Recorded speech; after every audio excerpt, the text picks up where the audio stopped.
Sursagar TV, Sursagar radio ਔਰ AM 960 ਦੇ ਸੁਣਨ ਵਾਲੇ ਸਰੋਤੇ, ਸਾਡੇ ਵੱਲੋਂ ਤੁਹਾਨੂੰ ਸਭ ਨੂੰ ਪਿਆਰ ਭਰੀ ਸਤਿ ਸ੍ਰੀ ਅਕਾਲ। ਅੱਜ ਅਸੀਂ ਇੱਥੇ ਸਟੂਡੀਓ ਦੇ ਵਿੱਚ ਇੱਕ ਗੈਸਟ ਲੈ ਰਹੇ ਹਾਂ ਸਵਿਟਜ਼ਰਲੈਂਡ ਤੋਂ, ਡਾਕਟਰ ਜੋਗੇਸ਼ਵਰ ਸਿੰਘ। ਇਹ ਡਾਕਟਰ ਸਾਹਿਬ ਪਹਿਲਾਂ ਇਹਨਾਂ ਨੇ ਭਾਰਤ ਦੀ IPS 'ਚ ਸਿਲੈਕਟ ਹੋਏ ਸੀ। ਸਿਲੈਕਸ਼ਨ ਹੋਣ ਤੋਂ ਬਾਅਦ ਇਹਨਾਂ ਨੇ ਜੁਆਇਨ ਨਹੀਂ ਕੀਤਾ ਔਰ ਬਾਅਦ ਦੇ ਵਿੱਚ IAS ਦਾ ਐਗਜ਼ਾਮ ਦਿੱਤਾ, IAS 'ਚ ਸਿਲੈਕਟ ਹੋ ਗਏ ਔਰ ਇਹਨਾਂ ਦੀ posting DC deputy commissioner Kinnaur ਜਿਹੜਾ ਕਿ ਹਿਮਾਚਲ ਪ੍ਰਦੇਸ਼ ਸ਼ਿਮਲਾ ਤੋਂ ਅੱਗੇ ਆ, ਉੱਥੇ ਰਹੇ ਨੇ। ਔਰ ਉਸ ਟੈਨਿਓਰ 'ਤੇ ਵੀ ਇਹਨਾਂ ਨੇ ਕੁਝ ਬੁੱਕਸ ਵੀ ਲਿਖੀਆਂ। ਮੇਰੇ ਕੋਲ ਇੱਕ ਇਹਨਾਂ ਦੀ ਕਿਤਾਬ ਵੀ ਹੈ, ਬੜੀ ਇੰਟਰਸਟਿੰਗ ਕਿਤਾਬ ਹੈ।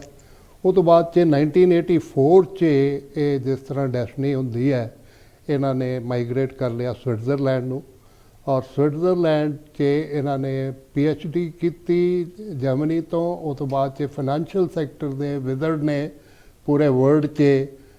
ਰੌਥਚਾਈਲਡ ਜਿਹੜਾ ਗਰੁੱਪ ਹੈ, ਸਭ ਤੋਂ ਵੱਡਾ ਦੁਨੀਆ ਦਾ ਫਾਈਨੈਂਸ਼ੀਅਲ ਗਰੁੱਪ ਹੈ, ਉਹਦੇ 'ਚ ਮੈਨੇਜਿੰਗ ਡਾਇਰੈਕਟਰ ਰਹੇ ਆ। ਔਰ 2018 'ਚ ਇਹਨਾਂ ਨੇ ਆਪਣੀ ਰਿਟਾਇਰਮੈਂਟ ਲੈ ਕੇ ਹੁਣ ਉਹ ਇੰਡੀਪੈਂਡੈਂਟ ਜਿਹੜੇ ਫਾਈਨੈਂਸ਼ੀਅਲ ਐਡਵਾਈਜ਼ਰ ਨੇ, ਬਹੁਤ ਸਾਰੇ ਬੈਂਕਾਂ ਨੇ, ਬਹੁਤ ਸਾਰੇ ਫਾਈਨੈਂਸ਼ੀਅਲ ਇਸ਼ੂਜ਼ ਤੋਂ। ਇਹਨਾਂ ਦਾ ਜਿਹੜਾ ਪ੍ਰੋਫੈਸ਼ਨਲ ਜਿਹੜੀ ਅਚੀਵਮੈਂਟ ਤੋਂ ਇਲਾਵਾ ਇੱਕ ਸੱਚੇ ਸੁੱਚੇ ਸਿੱਖ ਨੇ ਔਰ ਸਿੱਖ ਸਟੱਡੀਜ਼ 'ਚ, ਸਪਿਰਚੁਅਲਿਜ਼ਮ 'ਚ ਇਹਨਾਂ ਦਾ ਬਹੁਤ ਇੰਟਰਸਟ ਹੈ। ਇਹਨਾਂ ਦੀ ਇੱਕ ਕਿਤਾਬ ਸਪਿਰਚੁਅਲਿਜ਼ਮ 'ਤੇ ਵੀ ਮੇਰੇ ਕੋਲ ਪਈ ਹੈ ਔਰ ਮੈਂ ਪੜ੍ਹੀ ਹੈ ਬੜੀ ਇੰਟਰਸਟ ਦੇ ਨਾਲ। ਔਰ ਸਿੱਖਿਜ਼ਮ ਦੇ ਜਿਹੜੇ ਵਰਲਡ ਦੇ ਫੋਰਮ ਨੇ, ਉਹਨਾਂ 'ਚ ਆਪਣੀ ਟਾਈਮ ਟੂ ਟਾਈਮ ਥਾਟਸ ਦੱਸਦੇ ਰਹਿੰਦੇ ਆ ਔਰ ਸ਼ੇਅਰ ਕਰਦੇ ਨੇ ਔਰ ਕਾਫੀ ਰਿਸਪੈਕਟਿਵਲੀ ਲੋਕ ਇਹਨਾਂ ਦੀਆਂ ਵਿਊਜ਼ ਨੂੰ ਸੁਣਦੇ ਆ। ਔਰ ਡਾਕਟਰ ਸਾਹਿਬ ਦਾ ਨਾਲ ਮੇਰੀ ਇੰਟਰੋਡਕਸ਼ਨ ਕੁਛ ਮਹੀਨੇ ਪਹਿਲਾਂ ਮੇਰੇ ਆਪਣੇ ਕਾਮਨ ਫਰੈਂਡ ਨੇ ਕਰਵਾਈ ਸੀ ਔਰ ਅੱਜ ਮੈਂ ਇਹਨਾਂ ਨੂੰ ਰਿਕੁਐਸਟ ਕੀਤੀ ਹੈ ਕਿ ਸਵਿਟਜ਼ਰਲੈਂਡ ਤੋਂ ਸਾਡੇ ਨਾਲ ਜੁੜੇ ਆ। ਔਰ ਮੇਰਾ ਖਿਆਲ ਅੱਜ ਤੋਂ ਵੱਡਾ ਅਪਰੋਪਰੀਏਟ ਟਾਈਮ ਨਹੀਂ ਹੋਊਗਾ ਜਦੋਂ ਕਿ ਸਿੱਖਿਜ਼ਮ ਪੂਰੇ ਚੈਲੰਜ ਦੇ ਉੱਤੇ ਅੰਡਰ ਆ ਗਈ ਹੈ। ਔਰ ਸਾਡਾ ਜਿਹੜਾ ਸਭ ਤੋਂ ਵੱਡਾ ਸਵੱਛ ਸਥਾਨ ਹੈ ਗੋਲਡਨ ਟੈਂਪਲ, ਉੱਥੇ ਕੰਟਰੋਵਰਸੀ ਉੱਥੇ ਕ੍ਰੀਏਟ ਕਰਨ ਦੀ ਕੋਸ਼ਿਸ਼ ਹੋ ਰਹੀ ਹੈ ਕੁਛ ਇੱਕ ਪਾਵਰਸ ਵੱਲੋਂ। ਅਸੀਂ ਡਾਕਟਰ ਸਾਹਿਬ ਤੋਂ ਉਹਨਾਂ ਦੇ ਵਿਊ ਸੁਣਾਂਗੇ, ਉਹਨਾਂ ਨਾਲ ਡਿਸਕਸ ਕਰਾਂਗੇ ਅਗਲਾ 1 ਘੰਟਾ। ਔਰ ਡਾਕਟਰ ਸਾਹਿਬ very heartiest welcome to you to the studio. ਔਰ ਮੇਰੇ ਨਾਲ ਹਨ ਜਤਿੰਦਰ ਸਿੰਘ ਪੰਨੂ, ਇਹ ਸਾਡੇ ਰਵਿੰਦਰ ਸਿੰਘ ਪੰਨੂ ਦੇ ਬ੍ਰਦਰ ਨੇ, ਇਹ ਇੰਡੀਆ ਰਹਿੰਦੇ ਨੇ, ਕੁਛ ਦਿਨ ਪਹਿਲਾਂ ਹੀ ਇੱਥੇ ਆਏ ਨੇ। ਇਹ ਜੱਜ ਨੇ ਉੱਥੇ ਕੰਜ਼ਿਊਮਰ ਕੋਰਟ ਦੇ। ਔਰ ਸੌਰੀ ਇਹਨਾਂ ਨੂੰ ਅਸੀਂ ਸ਼ਾਰਟ ਟਾਈਮ 'ਤੇ ਪੁੱਲ ਕੀਤਾ ਅਤੇ ਮੇਰੇ ਖਿਆਲ 5 ਮਿੰਟ ਪਹਿਲਾਂ ਹੀ ਪਹੁੰਚੇ ਸਨ। ਔਰ ਅੱਜ ਤੁਹਾਡਾ ਸਟੂਡੀਓ ਦੇ ਵਿੱਚ ਵੈਲਕਮ। ਅਸੀਂ ਦੋਨੋਂ ਤੁਹਾਡੇ ਨਾਲ ਇਸ ਸਬਜੈਕਟ 'ਤੇ, ਸਿੱਖਿਜ਼ਮ ਦੇ ਸਬਜੈਕਟ 'ਤੇ ਗੱਲ ਕਰਾਂਗੇ। ਮਿਹਰਬਾਨੀ ਜੀ, ਮੇਰੇ ਵੱਲੋਂ ਸਾਰੇ ਸਰੋਤੇ ਅਤੇ ਸਮੂਹ ਸਟਾਫ ਜਿਨ੍ਹਾਂ ਦਾ ਮੈਂ ਧੰਨਵਾਦ ਕਰਦਾ ਕਿ ਜਿਨ੍ਹਾਂ ਨੇ ਮੈਨੂੰ ਇੱਥੇ ਸੱਦਿਆ। Welcome doctor Sahib, can you here ਮੀ? ਬਹੁਤ ਬਹੁਤ ਮਿਹਰਬਾਨੀ ਜਨਾਬ, ਤੁਸੀਂ ਮੈਨੂੰ ਬੜਾ ਵੱਡਾ ਮਾਣ ਦੇ ਰਹੇ ਹੋ। I am very thankful. I suppose ਤੁਸੀਂ ਡਿਜ਼ਰਵ ਕਰਦੇ ਹੋ ਔਰ ਮੈਂ ਤੁਹਾਨੂੰ ਬੜਾ ਕੀਨਲੀ ਸੁਣਦਾ ਵੀ ਰਹਿਣਾ ਜਿਹੜੇ ਇੰਟਰਨੈਸ਼ਨਲ ਫੋਰਮਸ ਨੇ। ਤੋਂ ਅੱਜ ਦੀ ਵਾਰਤਾਲਾਪ ਆਪਾਂ ਇਸ ਤੋਂ ਹੀ ਸ਼ੁਰੂ ਕਰ ਲੈਂਦੇ ਹਾਂ ਕਿਉਂਕਿ ਇਹ ਕਰੰਟ ਹੈ। ਵੈਸੇ ਤਾਂ ਮੈਂ ਕਾਫੀ ਚੀਜ਼ਾਂ ਤੁਹਾਡੇ ਨਾਲ ਡਿਸਕਸ ਕਰਨੀਆਂ ਅੱਜ, ਕਿ ਆਪਾਂ ਜਿਹੜਾ ਸਾਡਾ ਧੁਰਾ ਹੈ, ਜਿੱਥੋਂ ਸਾਨੂੰ ਰੂਹਾਨੀ ਤਾਕਤ ਮਿਲਦੀ ਹੈ ਪੂਰੇ ਵਰਲਡ 'ਚ ਬੈਠੇ ਸਿੱਖਿਜ਼ਮ ਨੂੰ। ਪਹਿਲਾਂ ਥੋੜ੍ਹਾ ਜਿਹਾ, ਕਿਉਂਕਿ ਸਾਡੇ ਸਾਰੇ ਦਰਸ਼ਕ ਵੀ ਸੋਚਦੇ ਹੋਣ, ਇਹ ਜਿਹੜਾ ਇੰਸੀਡੈਂਟ ਹੋਇਆ ਮੰਦਭਾਗਾ 3-4 ਦਿਨ ਪਹਿਲਾਂ ਉੱਥੇ ਗੋਲਡਨ ਟੈਂਪਲ 'ਚ, ਇਹਦੇ ਬਾਰੇ ਤੁਹਾਡੇ ਕੀ ਵਿਚਾਰ ਨੇ, ਪਰਸਨਲ ਵਿਚਾਰ? ਔਰ ਕਿਉਂ ਕੋਈ ਇਹ ਆਰਗੇਨਾਈਜੇਸ਼ਨ ਪੰਜਾਬ 'ਚ ਰਿਪੀਟਡਲੀ ਇਹ ਹੋ ਰਿਹਾ? ਕੀ ਮਤਲਬ ਇਹਦੇ ਪਿੱਛੇ ਕੀ ਵਿਚਾਰਧਾਰਾ, ਕੀ ਇੰਟਰਸਟ, ਕਿਹੜੀ ਪਾਵਰ ਦਾ ਇੰਟਰਸਟ ਹੋਏਗਾ ਔਰ ਇਹਦਾ ਸਾਡੇ 'ਤੇ ਕੀ ਇੰਪੈਕਟ ਹੋ ਸਕਦਾ? ਇਹਦੇ ਬਾਰੇ ਥੋੜ੍ਹਾ ਜਿਹਾ ਤੁਸੀਂ ਸਾਡੇ ਨਾਲ ਸਰੋਤਿਆਂ ਨਾਲ ਸਾਂਝਾ ਕਰੋ। ਜੋ ਕੁਛ ਮੈਂ ਦੇਖਿਆ ਸਾਹਿਬ, ਉਹ ਇਹਦੇ ਪਿੱਛੇ ਸਾਜ਼ਿਸ਼ ਤਾਂ ਲੱਗਦੀ ਹੈ, ਕਿਉਂਕਿ ਮੈਨੂੰ ਨਹੀਂ ਇਹ ਲੱਗਦਾ ਕਿ ਹਰ ਵਾਰੀ ਕਹਿ ਦਿੰਦੇ ਨੇ ਜੀ ਕਿ ਜਿਹਨੇ ਬੇਅਦਬੀ ਕੀਤੀ ਉਹਦਾ ਦਿਮਾਗ ਖਰਾਬ ਸੀ ਜਾਂ ਉਹ ਦਿਮਾਗੀ ਤੌਰ ਤੇ ਬਿਮਾਰ ਸੀ। ਪਰਪਸ ਕੀ ਹੋ ਸਕਦਾ? ਇਲੈਕਸ਼ਨਾਂ ਤੁਹਾਨੂੰ ਪਤਾ ਆ ਰਹੀਆਂ ਨੇ, ਅੱਜ ਕੱਲ੍ਹ ਅਫਵਾਹਾਂ ਉੱਡ ਰਹੀਆਂ ਨੇ ਕਿ ਜਨਵਰੀ ਦੇ ਪਹਿਲੇ ਹਫਤੇ ਵਿੱਚ ਸ਼ਾਇਦ ਤਰੀਕ ਵੀ ਅਨਾਉਂਸ ਕਰ ਦੇਣਗੇ ਵੀ ਵੋਟਾਂ ਕਿੱਦਣ ਪੈਣੀਆਂ ਨੇ। ਸਾਡੀ ਜਿਹੜੀ ਉੱਥੇ ਰਾਜਨੀਤੀ ਹੈ ਇੰਨੀ ਘਟੀਆ ਔਰ ਇੰਨੇ ਲੋ ਲੈਵਲ ਤੇ ਆ ਚੁੱਕੀ ਹੈ ਕਿ ਇਹੋ ਜਿਹੀਆਂ ਇਨਸੀਡੈਂਟਸ ਕਰਾਉਂਦੇ ਰਹਿੰਦੇ ਨੇ ਲੋਕੀ ਤਾਂ ਕਿ ਲੋਕਾਂ ਦੇ ਵਿੱਚ ਫਾੜ ਪਾਇਆ ਜਾਵੇ। ਵੋਟ ਬੈਂਕ ਡਿਫਰੈਂਟ, ਕੋਈ ਹਿੰਦੂ ਵੋਟ ਬੈਂਕ, ਕੋਈ ਸਿੱਖ ਵੋਟ ਬੈਂਕ, ਜਾਂ ਜੋ ਵੀ ਜਿਸ ਤਰ੍ਹਾਂ ਦੇ ਵੀ, ਕੋਈ ਪਿਛੜੀਆਂ ਜਾਤੀਆਂ ਦੇ ਵੋਟ ਬੈਂਕ। ਕਿਉਂਕਿ ਸਾਰਿਆਂ ਨੂੰ ਇਹ ਪਤਾ ਹੈ ਕਿ ਸਿੱਖ ਭਾਵੇਂ ਕਿਸੇ ਵੀ ਵਿਚਾਰ ਦਾ ਹੋਵੇ, ਪਰ ਜਦੋਂ ਬੇਅਦਬੀ ਹੁੰਦੀ ਹੈ, ਸਾਡੇ ਗੁਰੂ ਗ੍ਰੰਥ ਸਾਹਿਬ ਦੇ ਵੱਲ ਕੋਈ ਬੇਅਦਬੀ ਕੀਤੀ ਜਾਵੇ ਤੇ ਸਾਰੇ ਸਿੱਖਾਂ ਦਾ ਦਿਲ ਵਲੂੰਦਰਿਆ ਜਾਂਦਾ। ਕੋਈ ਵੀ ਸਿੱਖ ਇਸ ਗੱਲ ਨੂੰ ਟੋਲਰੇਟ ਨਹੀਂ ਕਰ ਸਕਦਾ। ਸੋ ਇਹ ਜਜ਼ਬਾਤਾਂ ਨੂੰ ਉਭਾਰਨ ਲਈ ਇਹੋ ਜਿਹੀਆਂ ਗੱਲਾਂ ਕੀਤੀਆਂ ਜਾਂਦੀਆਂ ਨੇ ਇਲੈਕਸ਼ਨਾਂ ਤੋਂ ਪਹਿਲਾਂ। ਕਿਉਂਕਿ ਹੁਣ ਜਿਸ ਤਰ੍ਹਾਂ ਦੋ ਮੇਰਾ ਖਿਆਲ ਪਿਛਲੇ 3-4 ਦਿਨਾਂ ਵਿੱਚ 2 ਇਹੋ ਜਿਹੇ ਵਾਕਿਆਤ ਹੋਏ ਨੇ ਉੱਥੇ, ਉਹ ਦੋਨਾਂ ਦੇ ਵਿੱਚ ਜਿਨ੍ਹਾਂ ਨੇ ਕੀਤਾ ਉਹਨਾਂ ਨੂੰ ਮਾਰ ਦਿੱਤਾ ਗਿਆ। ਮੇਰੇ ਹਿਸਾਬ ਨਾਲ ਇਹ ਬਿਹਤਰ ਹੁੰਦਾ ਕਿ ਉਹਨਾਂ ਤੋਂ ਐਟਲੀਸਟ ਪਹਿਲਾਂ ਉਹਨਾਂ ਨੂੰ ਚੰਗੀ ਤਰ੍ਹਾਂ ਇੰਟੈਰੋਗੇਟ ਕਰਕੇ ਇਹ ਤਾਂ ਪਤਾ ਕੀਤਾ ਜਾਂਦਾ, ਕਿਉਂਕਿ ਉਹਨਾਂ ਨੂੰ ਕਿਸੇ ਨੇ ਭੇਜਿਆ ਹੀ ਹੋਣਾ ਨਾ, ਉਹ ਆਪ ਤੇ ਨਹੀਂ ਨਾ ਉੱਠ ਕੇ ਉਹਨਾਂ ਨੇ ਇਹ ਸਾਰਾ ਕੁਝ ਕੀਤਾ। ਸੋ ਮੈਨੂੰ ਤਾਂ ਇਹ ਲੱਗਦਾ ਕਿ ਇਹ ਸਾਰਾ ਕੁਝ ਇਸ ਕਰਕੇ ਹੁੰਦਾ ਇਲੈਕਸ਼ਨਾਂ ਦੇ ਨੇੜੇ, ਜਾਂ ਲੋਕਾਂ ਦੇ ਜਜ਼ਬਾਤਾਂ ਨੂੰ, ਕਿਉਂਕਿ ਮੁੱਦਿਆਂ ਤੇ ਕੋਈ ਨਾ ਆਵੇ। ਤੁਸੀਂ ਦੇਖ ਲਓ ਜਿੰਨੀ ਵੀ ਡਿਸਕਸ਼ਨ ਹੋ ਰਹੀ ਹੈ, ਮੁੱਦਿਆਂ ਦੀ ਕੋਈ ਡਿਸਕਸ਼ਨ ਨਹੀਂ ਹੋ ਰਹੀ। ਜਿੰਨੇ ਅੱਜ ਕੱਲ੍ਹ ਦੇ ਜਿਹੜੇ ਨੇਤਾ ਨੇ, ਕੋਈ ਬੀਜੇਪੀ 'ਚ ਜਾ ਰਿਹਾ, ਕੋਈ ਕਾਂਗਰਸ ਜਾ ਰਿਹਾ, ਕੋਈ ਇੱਧਰ ਜਾ ਰਿਹਾ, ਕੋਈ ਇੱਧਰ ਜਾ ਰਿਹਾ, ਇਹ ਤਾਂ ਜਿਵੇਂ ਆਪਾਂ ਵੇਖਦੇ ਹਾਂ ਵੀ ਨਿਲਾਮੀਆਂ ਹੁੰਦੀਆਂ ਨੇ। ਜਿਹੜਾ ਨਿਲਾਮੀ ਦੇ ਵਿੱਚ ਜ਼ਿਆਦਾ ਭਾਅ ਦਿੰਦਾ ਹੈ ਉਹ ਉਧਰ ਨੂੰ, ਮੈਨੂੰ ਤਾਂ ਇਹ ਲੱਗਦਾ ਵੀ ਅੱਜ ਕੱਲ੍ਹ ਹੁਣ ਇਹ ਆਕਸ਼ਨ ਸੀਜ਼ਨ ਆ ਗਿਆ। ਸੋ ਇਹ ਬੜੀ ਮੰਦਭਾਗੀ ਗੱਲ ਹੈ, ਔਰ ਮੈਂ ਇਹ ਉਮੀਦ ਰੱਖਦਾ ਕਿ ਜਿਵੇਂ ਜਿਵੇਂ ਇਲੈਕਸ਼ਨ ਨੇੜੇ ਆਵੇਗੀ ਇਹੋ ਜਿਹੀਆਂ ਘਟਨਾਵਾਂ ਹੋਰ ਨਾ ਹੋਣ, ਕਿਉਂਕਿ ਇਹਦੇ ਨਾਲ ਜਿਹੜਾ ਸ਼ਾਂਤੀਪੂਰਵਕ ਐਟਮੋਸਫੀਅਰ ਹੈ ਉਹ ਬੜੀ ਛੇਤੀ ਭੰਗ ਹੋ ਸਕਦਾ। ਡਾਕਟਰ ਸਾਹਿਬ, ਤੁਸੀਂ ਪੋਲੀਟੀਕਲ ਐਂਗਲ ਤਾਂ ਬੜੇ ਬਾਖੂਬਾ ਟ੍ਰੇਸ ਆਊਟ ਕੀਤਾ ਕਿ ਉਹ ਜਿਹੜੀ ਇਹ ਇੱਕ ਡਾਈਵਰਸ਼ਨ ਟੈਕਟਿਕ ਸੀਗਾ, ਕੋਈ ਵੀ ਜਿਹੜੀ ਵੀ ਪਾਵਰ ਕਰਾਉਂਦੀ ਆ, ਕਿਉਂਕਿ ਇਲੈਕਸ਼ਨ ਦੇ ਨੇੜੇ ਕੁਛ ਇੱਕ ਮੁੱਦੇ ਉਹ ਪਰਾਉਂਦੇ ਆ, ਮੁੱਦੇ ਕੋਈ ਨਹੀਂ ਚਾਹੁੰਦਾ ਕੋਈ ਡਿਸਕਸ ਕਰੇ, ਉਹ ਇੱਧਰ ਨੂੰ ਲੋਕਾਂ ਨੂੰ ਸਬਵਰਟ ਕਰਕੇ ਉਹਨਾਂ ਦੇ ਦਿਮਾਗ ਇੱਧਰ ਨੂੰ ਡਾਇਵਰਟ ਕਰਕੇ ਉਹਨਾਂ ਨੇ ਇਲੈਕਸ਼ਨ ਜਿੱਤ ਕੇ ਨਿਕਲ ਜਾਣਾ, ਫਿਰ ਜੋ ਮਰਜ਼ੀ ਹੁੰਦਾ ਰਹੇ। ਪਰ ਦੂਸਰਾ ਐਂਗਲ ਇਹ ਵੀ ਹੋ ਸਕਦਾ, ਜਿਹੜਾ ਮੇਰਾ ਪਰਸਨਲ ਹੈ, ਕਿ ਪਿਓਰਲੀ ਰਿਲੀਜੀਅਸ ਐਂਗਲ, ਕਿਉਂਕਿ ਕੋਈ ਵੀ ਜਿਹੜੀ ਏਜੰਸੀ ਜਾਂ ਕੋਈ ਵੀ ਪਾਵਰ ਜਿਹੜੀ ਇਹ ਕਰਵਾ ਰਹੀ ਹੈ ਉਹ ਸਿੱਖਾਂ ਦੇ ਸਹਿਕ ਨੂੰ ਸਮਝਦੀ ਹੈ, ਔਰ ਸਿੱਖਾਂ ਦੇ ਸਹਿਕ ਨੂੰ ਕਿਉਂਕਿ ਸਾਨੂੰ ਧੁਰਾ ਸਾਡਾ ਗੋਲਡਨ ਟੈਂਪਲ ਹੈ, ਉੱਥੋਂ ਸਾਨੂੰ ਪਾਵਰ ਮਿਲਦੀ ਹੈ, ਔਰ ਦੂਸਰਾ ਸਾਡੀ ਪਾਵਰ ਸਪੌਟ ਹੈਗੀ ਗੁਰੂ ਗ੍ਰੰਥ ਸਾਹਿਬ। ਜਿੰਨਾ ਵੀ ਅਸੀਂ ਮੰਨਦੇ ਹੋਈਏ, ਕੋਈ ਘੱਟ ਮੰਨਦਾ, ਕੋਈ ਘੱਟ ਪੜ੍ਹਦਾ, ਘੱਟ ਕਰਦਾ, ਪਰ ਸਾਡਾ ਉਹ 'ਚ ਟੋਟਲ ਫੇਥ ਸਾਰਿਆਂ ਦਾ ਹੈਗਾ, ਜਿਹਨੇ ਵੀ ਸਿੱਖਜ਼ਮ ਆਪਣੇ ਨਾਂ ਦੇ ਨਾਲ ਸਿੰਘ ਜਾਂ ਕੌਰ ਰੱਖਿਆ। ਤੇ ਜਿਹੜੀ ਵੀ ਪਾਵਰ ਨੇ ਕਰਾਇਆ, ਉਹਨਾਂ ਨੂੰ ਪਤਾ ਕਿ ਇਹਨਾਂ ਨੂੰ ਇੱਕ ਤਾਂ ਡਿਵਾਈਡ ਕਰ ਦਿੱਤਾ ਜਾਵੇ, ਜਿਵੇਂ ਅਸੀਂ ਹੁਣ ਡਿਵਾਈਡ ਹੋ ਗਏ ਆ। ਕੁਛ ਇੱਕ ਸਿੱਖ ਕਹਿੰਦੇ ਆ ਜੀ ਉਹ ਠੀਕ ਕੀਤਾ, ਸੌਦਾ ਲਾਉਣਾ ਬਿਲਕੁਲ ਠੀਕ ਹੈ, ਕੁਛ ਇੱਕ ਸਾਡੇ ਵਰਗੇ ਅਸੀਂ ਕਹਿੰਦੇ ਆ ਵੀ ਨਹੀਂ ਇਹ ਗਲਤ ਹੋਇਆ ਕਿਉਂਕਿ ਇਹਦੇ ਨਾਲ ਸਾਡਾ ਇਮੇਜ ਖਰਾਬ ਹੁੰਦਾ, ਪਰ ਡਿਵੀਜ਼ਨ ਹੋ ਗਈ ਹੈ। ਔਰ ਦੂਸਰਾ ਇਹ ਹੈ ਕਿ ਜਿਹੜੀ ਪਾਵਰ ਹੌਲੀ ਹੌਲੀ ਉਹ ਜਿਹੜੀ ਅਸੀਂ ਪਾਵਰ ਡਰਾ ਕਰਦੇ ਹਾਂ ਗੁਰੂ ਗ੍ਰੰਥ ਸਾਹਿਬ ਤੋਂ ਔਰ ਗੋਲਡਨ ਟੈਂਪਲ ਤੋਂ, ਉਹਨੂੰ ਥੋੜ੍ਹਾ ਜਿਹਾ ਟੇਂਟਡ ਕਰ ਦਿੰਦੇ ਆ ਇਹੋ ਜਿਹੇ ਇੰਸੀਡੈਂਟ। ਤੁਹਾਡਾ ਕੀ ਖਿਆਲ ਹੈ ਇਹਦੇ ਬਾਰੇ? ਦੇਖੋ, ਮੇਰੇ ਹਿਸਾਬ ਨਾਲ ਜੇ ਅਸੀਂ ਇਹ ਮੰਨੀਏ, ਔਰ ਮੈਂ ਤਾਂ ਇਸ ਚੀਜ਼ ਨੂੰ 200% ਹੀ ਮੰਨਦਾ ਕਿ ਸਾਡਾ ਸਿਰਫ ਇੱਕ ਸੋਰਸ ਹੈ, ਜਿਵੇਂ ਤੁਸੀਂ ਕਿਹਾ ਸਾਡੇ ਹੋਣ ਦਾ ਜਾਂ ਸਾਡੇ ਪਾਵਰ ਦਾ, ਉਹ ਸ੍ਰੀ ਗੁਰੂ ਗ੍ਰੰਥ ਸਾਹਿਬ। ਸੋ ਜੇ ਸਾਨੂੰ ਇਹ ਲੱਗੇ ਕਿ ਇਹੋ ਜਿਹੇ ਹਾਦਸਿਆਂ ਨਾਲ, ਇਹੋ ਜਿਹੀਆਂ ਕਰਾਮਾਤਾਂ ਨਾਲ, ਇਹੋ ਜਿਹੇ ਬੇਅਦਬੀਆਂ ਨਾਲ ਸਾਡਾ ਫੇਥ ਤੇ ਨਹੀਂ ਨਾ ਸ਼ੇਕ ਹੋ ਸਕਦਾ, ਨਹੀਂ ਹੋਣਾ ਚਾਹੀਦਾ। ਜੇ ਇਹਦੇ ਨਾਲ ਸਾਡਾ ਫੇਥ ਸ਼ੇਕ ਹੋ ਰਿਹਾ ਤੇ ਉਹਦੀ ਤੇ ਫਿਰ ਕਮਜ਼ੋਰੀ ਸਾਡੇ ਆਪਣੇ ਅੰਦਰ ਹੈ ਨਾ ਜੀ। ਸੋ ਮੇਰੇ ਹਿਸਾਬ ਨਾਲ ਕਈ ਵਾਰੀ ਅਸੀਂ ਬਾਹਰ, ਹੁਣ ਕਈ ਵਾਰੀ ਤੁਸੀਂ ਦੇਖੋ ਇਹਦੇ ਨਾਲ ਬਿਲਕੁਲ ਇਹ ਮਾਮਲਾ ਤਾਂ ਨਹੀਂ, ਪਰ ਲਿੰਕਡ ਹੈ। ਕੁਝ ਕਨਵਰਸ਼ਨਾਂ ਦੀ ਵੀ ਚਰਚਾ ਹੋ ਰਹੀ ਹੈ। ਕੁਝ ਲੋਕ ਫਿਕਰ ਕਰ ਰਹੇ ਨੇ ਕਿ ਜੀ ਕੁਝ ਲੋਕ ਸਿੱਖ ਧਰਮ ਛੱਡ ਕੇ ਦੂਜੇ ਧਰਮਾਂ ਜਾ ਰਹੇ ਨੇ। ਤਾਂ ਮੈਂ ਇਹਦੇ ਬਾਰੇ 1-2 ਆਰਟੀਕਲ ਵੀ ਲਿਖੇ ਸੀ ਕਿ ਅਸੀਂ ਦੂਜਿਆਂ ਨੂੰ ਬਲੇਮ ਕਰਨ ਤੋਂ ਪਹਿਲਾਂ ਆਪਣੇ ਅੰਦਰ ਤੇ ਝਾਤੀ ਮਾਰੀਏ। ਜੇ ਸਾਡੇ ਭਰੋਸਾ, ਜੇ ਸਾਡਾ ਫੇਥ ਇੰਨਾ ਕਮਜ਼ੋਰ ਹੈ ਕਿ ਅਸੀਂ ਗੁਰੂ ਗ੍ਰੰਥ ਸਾਹਿਬ ਦੇ ਮੈਸੇਜ ਨੂੰ ਭੁੱਲ ਕੇ ਤੇ ਕਿਸੇ ਹੋਰ ਪਾਸੇ ਜਾਣਾ ਸ਼ੁਰੂ ਕਰ ਦਿੰਨੇ ਆ, ਤਾਂ ਉਹਦੀ ਪਹਿਲੀ ਸਭ ਤੋਂ ਵੱਡੀ ਕਮਜ਼ੋਰੀ ਉਹ ਸਾਡੇ ਆਪਣੇ ਸਮਾਜ ਦੇ ਵਿੱਚ ਹੈਗੀ ਹੈ। ਸੋ ਇਹਦੇ ਤੇ ਆਪਾਂ ਹੋਰ ਵੀ ਡਿਸਕਸ ਕਰ ਸਕਦੇ ਹਾਂ। ਸੋ ਮੇਰੇ ਹਿਸਾਬ ਨਾਲ ਇਹ ਗੱਲ ਮੈਂ ਮੰਨਦਾ ਕਿ ਇਹ ਕੰਸਪੀਰੇਸੀ ਹੈ। ਇਸ ਦੇ ਲਈ ਹੋ ਸਕਦਾ ਕੋਈ ਸਰਕਾਰੀ ਏਜੰਸੀਆਂ ਵੀ ਇਹਦੇ 'ਚ ਇਨਵੋਲਵਡ ਹੋਣ, ਅਸੀਂ ਕਦੀ ਰੂਲ ਆਊਟ ਨਹੀਂ ਕਰ ਸਕਦੇ। ਤੁਸੀਂ ਪੰਜਾਬ 'ਚ ਦੇਖਿਆ ਹੀ ਹੈ ਕਿ 1980-90 ਦੇ ਦੌਰਾਨ ਦੇ ਵਿੱਚ ਕਾਫੀ ਕੁਝ ਹੋਇਆ, ਪਰ ਬੇਸਿਕਲੀ ਇਹ ਚੀਜ਼ਾਂ ਸਾਡੀ ਜਿਹੜੀ ਆਪਣੀ ਸਾਡੇ ਸਿੱਖ ਸਮਾਜ ਦੀ ਕਮਜ਼ੋਰੀਆਂ ਨੇ ਉਹਨਾਂ ਤੇ ਵੀ ਪਲੇ ਕਰਦੀ ਹੈ। ਉਹ ਕਮਜ਼ੋਰੀਆਂ ਕੀ ਨੇ ਉਹਦੇ ਤੇ ਆਪਾਂ ਡਿਸਕਸ ਕਰ ਸਕਦੇ ਹਾਂ।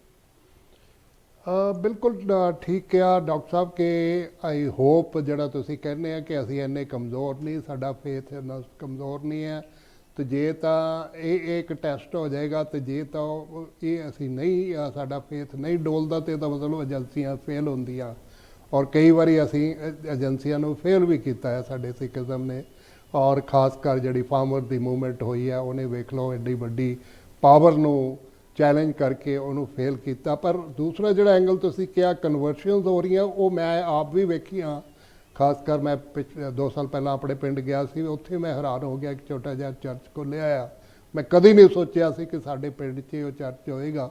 ਪਰ ਥੋੜ੍ਹਾ ਜਿਹਾ ਮੈਂ ਡਿਟੇਲ 'ਚ ਇਹ ਗਿਆ ਕਿ ਇਹ ਇੱਕ ਫਾਈਨੈਂਸ਼ੀਅਲ ਜਿਹੜਾ ਉਹਨਾਂ ਨੂੰ ਹੈਲਪ ਮਿਲਦੀ ਹੈ ਉੱਥੇ ਜਾ ਕੇ, ਉਹ ਸ਼ਾਇਦ ਇੱਕ ਫਾਈਨੈਂਸ਼ੀਅਲੀ ਜਿਹੜੇ ਡਿਪਰਾਈਵਡ ਨੇ।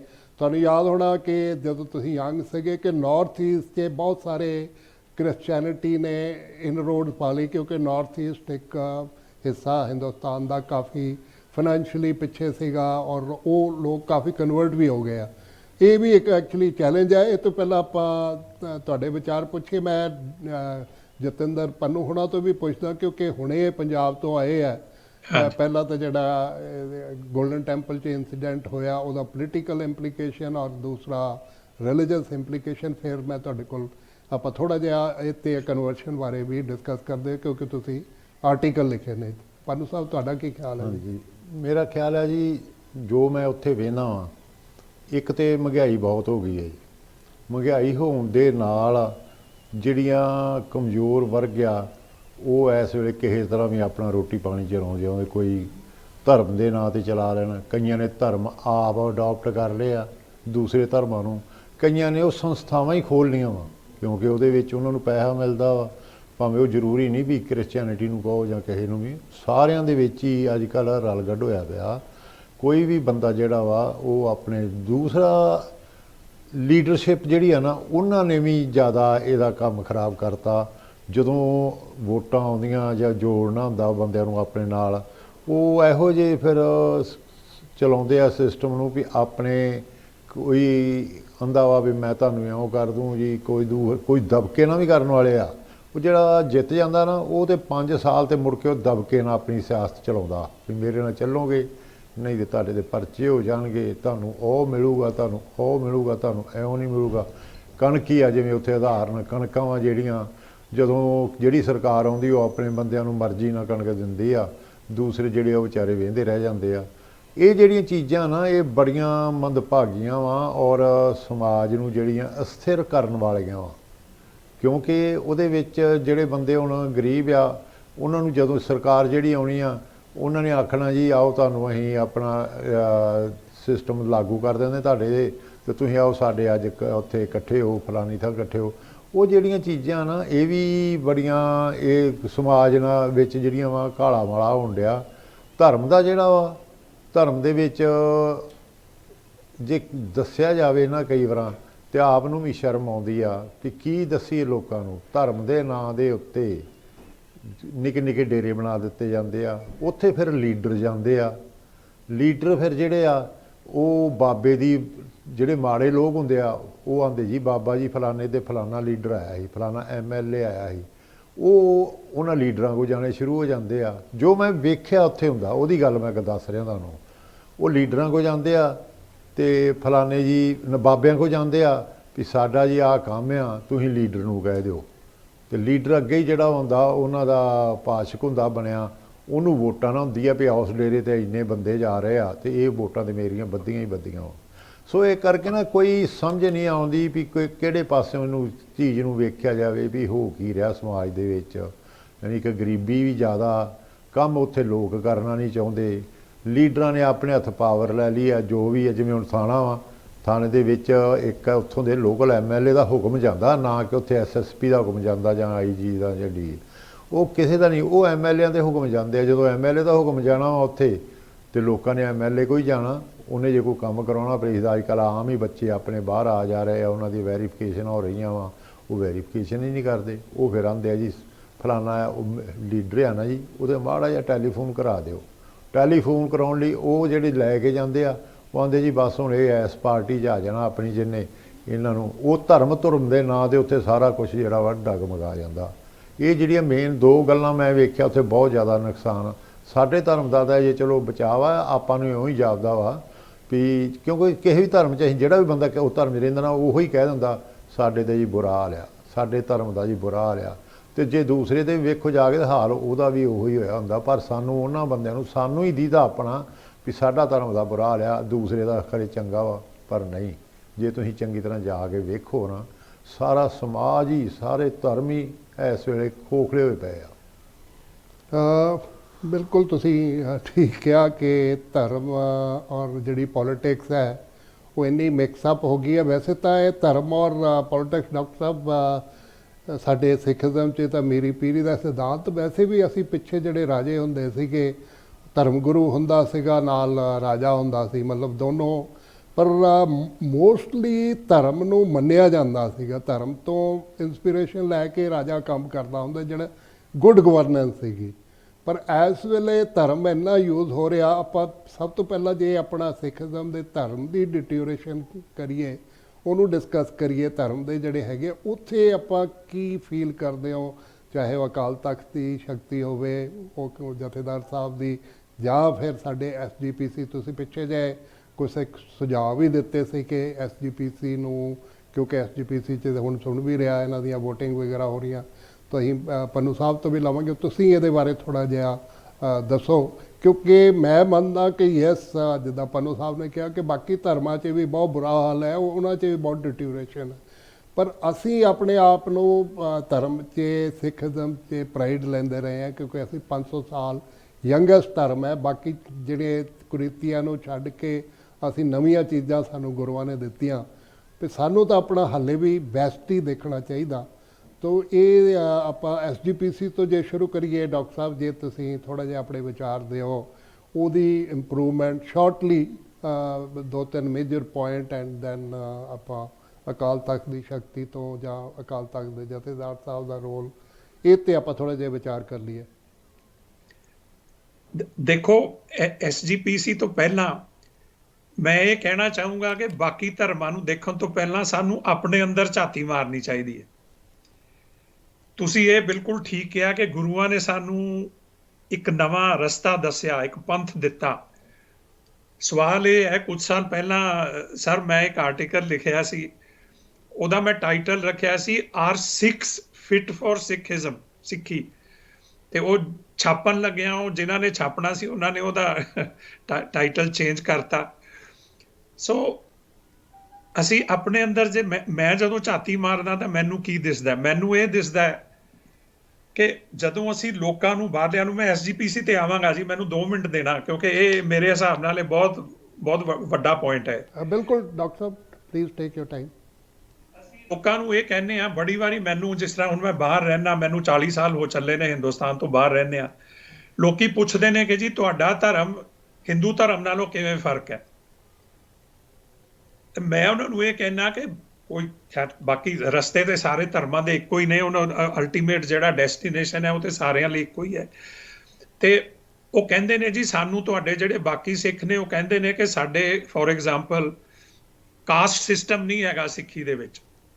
ਤੇ ਮੈਂ ਜਦੋਂ ਇਹ ਸੁਣਦਾ, ਮੈਂ ਉਹਨਾਂ ਨੂੰ ਇਹ ਤਾਂ ਨਹੀਂ ਕਹਿੰਦਾ ਕਿ ਜੀ ਇਹ ਗੁਰੂਆਂ ਨੇ ਕਿਹਾ ਸੀ ਕਿ ਨਹੀਂ ਹੋਣਾ ਚਾਹੀਦਾ, ਪਰ ਜੋ ਅਸਲੀਅਤ ਹੈ ਉਹ ਤੁਹਾਨੂੰ ਵੀ ਪਤਾ ਹੈ, ਉਹ ਮੈਨੂੰ ਵੀ ਪਤਾ ਹੈ। ਗੁਰਦੁਆਰੇ ਵੀ ਅਲੱਗ-ਅਲੱਗ ਬਣ ਰਹੇ ਨੇ। ਮੈਂ ਇੱਕ ਵਾਰੀ ਇੰਗਲੈਂਡ ਸੀ ਤੇ ਮੈਂ ਗੁਰਦੁਆਰਾ ਉੱਥੇ, ਮੈਂ ਸਾਊਥ ਹਾਲ ਦੇ ਨੇ, ਮੈਂ ਕਿਹਾ ਜੀ ਮੈਂ ਗੁਰਦੁਆਰੇ ਜਾਣਾ, ਗੁਰਦੁਆਰੇ ਨੇੜੇ ਕਿਹੜਾ ਗੁਰਦੁਆਰਾ? ਉਹ ਕਹਿੰਦੇ ਜੀ ਤੁਸੀਂ ਕਿਹੜੇ ਗੁਰਦੁਆਰੇ ਜਾਣਾ, ਤੁਸੀਂ ਜੱਟਾਂ ਦੇ ਗੁਰਦੁਆਰੇ ਜਾਣਾ, ਰਾਮਗੜੀਆਂ ਦੇ ਗੁਰਦੁਆਰੇ ਜਾਣਾ ਕਿ ਮਜ਼੍ਹਬੀਆਂ ਦੇ ਗੁਰਦੁਆਰੇ ਜਾਣਾ। ਸੋ ਇਹ ਤੇ ਸਾਡੇ ਆਪਣੇ ਸਮਾਜ ਦੀ ਹਾਲਾਤ ਹੈਗੀ ਹੈ ਅੱਜ ਸਰ। ਸੋ ਜੇ ਬੱਚੇ, ਮੈਂ ਆਪਣੇ ਆਲੇ ਦੁਆਲਿਆਂ ਦੇ ਨੂੰ ਦੇਖਦਾ ਪੰਜਾਬ ਦੇ ਵਿੱਚ ਸਾਰੇ ਕ੍ਰਿਟੀਸਾਈਜ਼ ਕਰਦੇ ਨੇ ਜੀ, ਧਰਮ ਪਰਿਵਰਤਨ ਹੋ ਰਿਹਾ ਹੈ, ਕ੍ਰਿਸਚਨ ਇਹ ਕਰ ਰਹੇ ਨੇ, ਫਲਾਣੇ ਉਹ ਕਰ ਰਹੇ ਨੇ, ਤੇ ਬੱਚੇ ਉਹਨਾਂ ਦੇ ਆਪਣੇ ਜ਼ਿਆਦਾ ਕਨਵੈਂਟ ਸਕੂਲਾਂ 'ਚ ਪੜ੍ਹਦੇ ਨੇ ਜਾ ਕੇ। ਜਦੋਂ ਕੋਈ ਬਿਮਾਰੀ ਹੁੰਦੀ ਹੈ ਤਾਂ ਜਾਂ ਬਰਾਊਨ ਹਸਪੀਟਲ ਜਾਣਗੇ ਜਾਂ ਦੂਸਰੇ ਕਿਸੇ ਇਹੋ ਜਿਹੇ ਹਸਪਤਾਲ ਜਾਣਗੇ। ਪਹਿਲਾਂ ਮੇਰੇ ਖਿਆਲ ਪੰਨੂ ਸਾਹਿਬ ਨੇ ਕਿਹਾ ਜਾਂ ਤੁਸੀਂ ਕਿਹਾ ਕਿ ਜੀ ਫਾਈਨੈਂਸ਼ੀਅਲ ਵੀ ਅਟਰੈਕਸ਼ਨ ਦਿੱਤੀ ਜਾਂਦੀ ਹੈ ਪੈਸੇ ਨਾਲ। ਸਾਡੇ ਗੁਰਦੁਆਰਿਆਂ ਦੇ ਵਿੱਚ ਇੰਨਾ ਚੜਾਵਾ ਚੜਦਾ।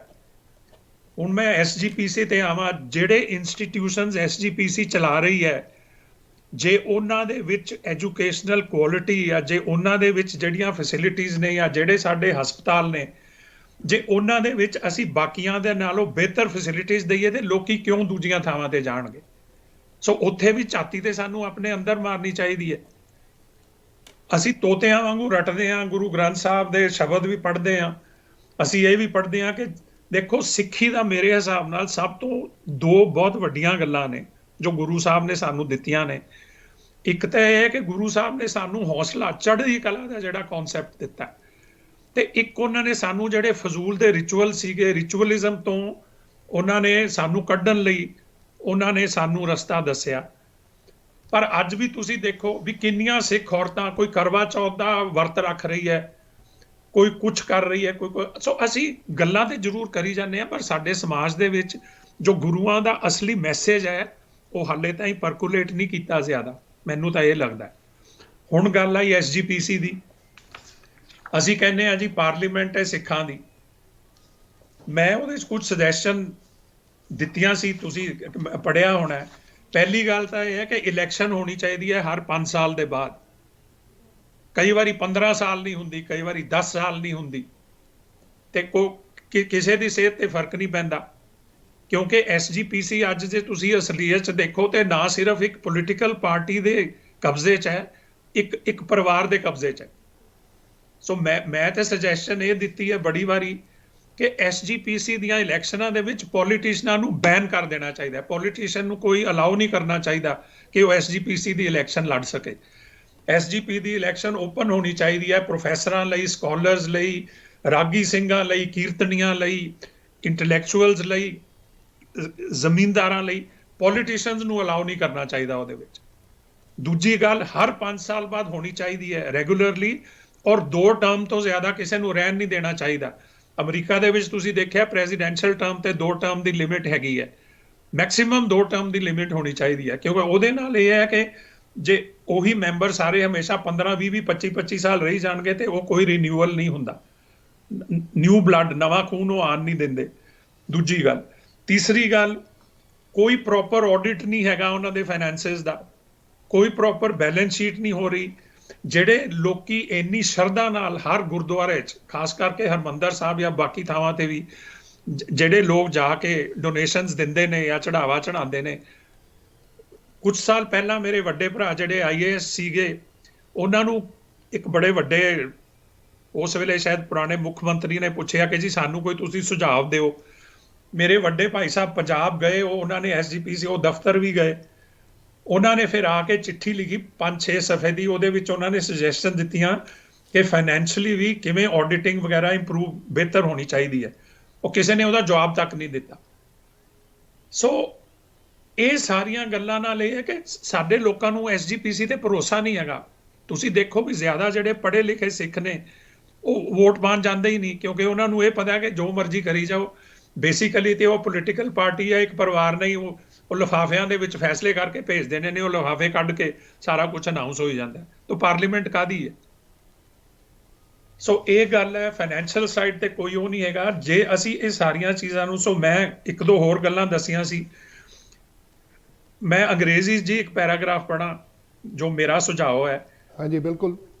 A committee of renowned Sikh scholars should be constituted to suggest the text of a new Sikh Gurdwaras Act. ਇਹ ਬਹੁਤ ਜ਼ਰੂਰੀ ਹੈ। 1925 ਦਾ ਸਿੱਖ ਗੁਰਦੁਆਰਾਜ਼ ਐਕਟ ਹੈ, ਹੁਣ ਇਸ ਵੇਲੇ ਦੇ ਜਿਹੜੇ ਮਾਡਰਨ ਟਾਈਮਸ ਦੇ ਉਹਦੇ ਲਈ ਉਹ ਫਿੱਟ ਨਹੀਂ ਹੈਗਾ। It should include highly educated Sikhs having served in various capacities in the government and private sector, representatives of farmers, theologians, kirtaniyas, military officers, artists, but no politicians. Politicians should be formally barred from the deliberations of this committee, which should have a maximum of 10 members so that it does not end up as an unmanageable talking shop. ਮੈਂ ਪਹਿਲਾਂ ਵੀ ਕਹਿ ਚੁੱਕਿਆ ਕਿਸੇ ਵੀ political party ਜਾਂ politician ਨੂੰ ਇਜਾਜ਼ਤ ਨਹੀਂ ਹੋਣੀ ਚਾਹੀਦੀ ਇਲੈਕਸ਼ਨਾਂ ਦੇ ਵਿੱਚ ਲੜਨ ਦੀ ਐਸਜੀਪੀਸੀ ਦੇ। ਐਸਜੀਪੀਸੀ ਸਿੱਖ ਸਮਾਜ ਦੇ ਜਿਹੜੇ ਡਿਫਰੈਂਟ ਸੈਕਸ਼ਨਸ ਨੇ ਉਹਨਾਂ ਨੂੰ ਰੀਚ ਆਊਟ ਨਹੀਂ ਕਰ ਰਹੀ। ਉਹਦੀ ਜਿਹੜੀ ਲੀਗਲ ਸਿੱਖ ਗੁਰਦੁਆਰਾ ਐਕਟ ਜਿਹੜਾ ਹੈਗਾ ਐਸਜੀਪੀਸੀ ਸਿਰਫ ਪੰਜਾਬ, ਹਰਿਆਣੇ, ਹਿਮਾਚਲ ਦੇ ਗੁਰਦੁਆਰਿਆਂ ਲਈ ਰਿਸਪੌਂਸਿਬਲ ਹੈ। ਈਵਨ ਦਿੱਲੀ ਦੇ ਗੁਰਦੁਆਰੇ ਐਸਜੀਪੀਸੀ ਦੇ ਅੰਡਰ ਨਹੀਂ ਆਉਂਦੇ, ਉਹ ਦਿੱਲੀ ਸਿੱਖ ਗੁਰਦੁਆਰਾ ਮੈਨੇਜਮੈਂਟ ਕਮੇਟੀ 'ਚ ਆਉਂਦੇ ਨੇ। ਦੋ ਸਾਡੇ ਤਖਤ ਨੇ, ਪਟਨਾ ਸਾਹਿਬ, ਹਜ਼ੂਰ ਸਾਹਿਬ, ਉਹ ਪੰਜਾਬ ਤੋਂ ਬਾਹਰ ਨੇ।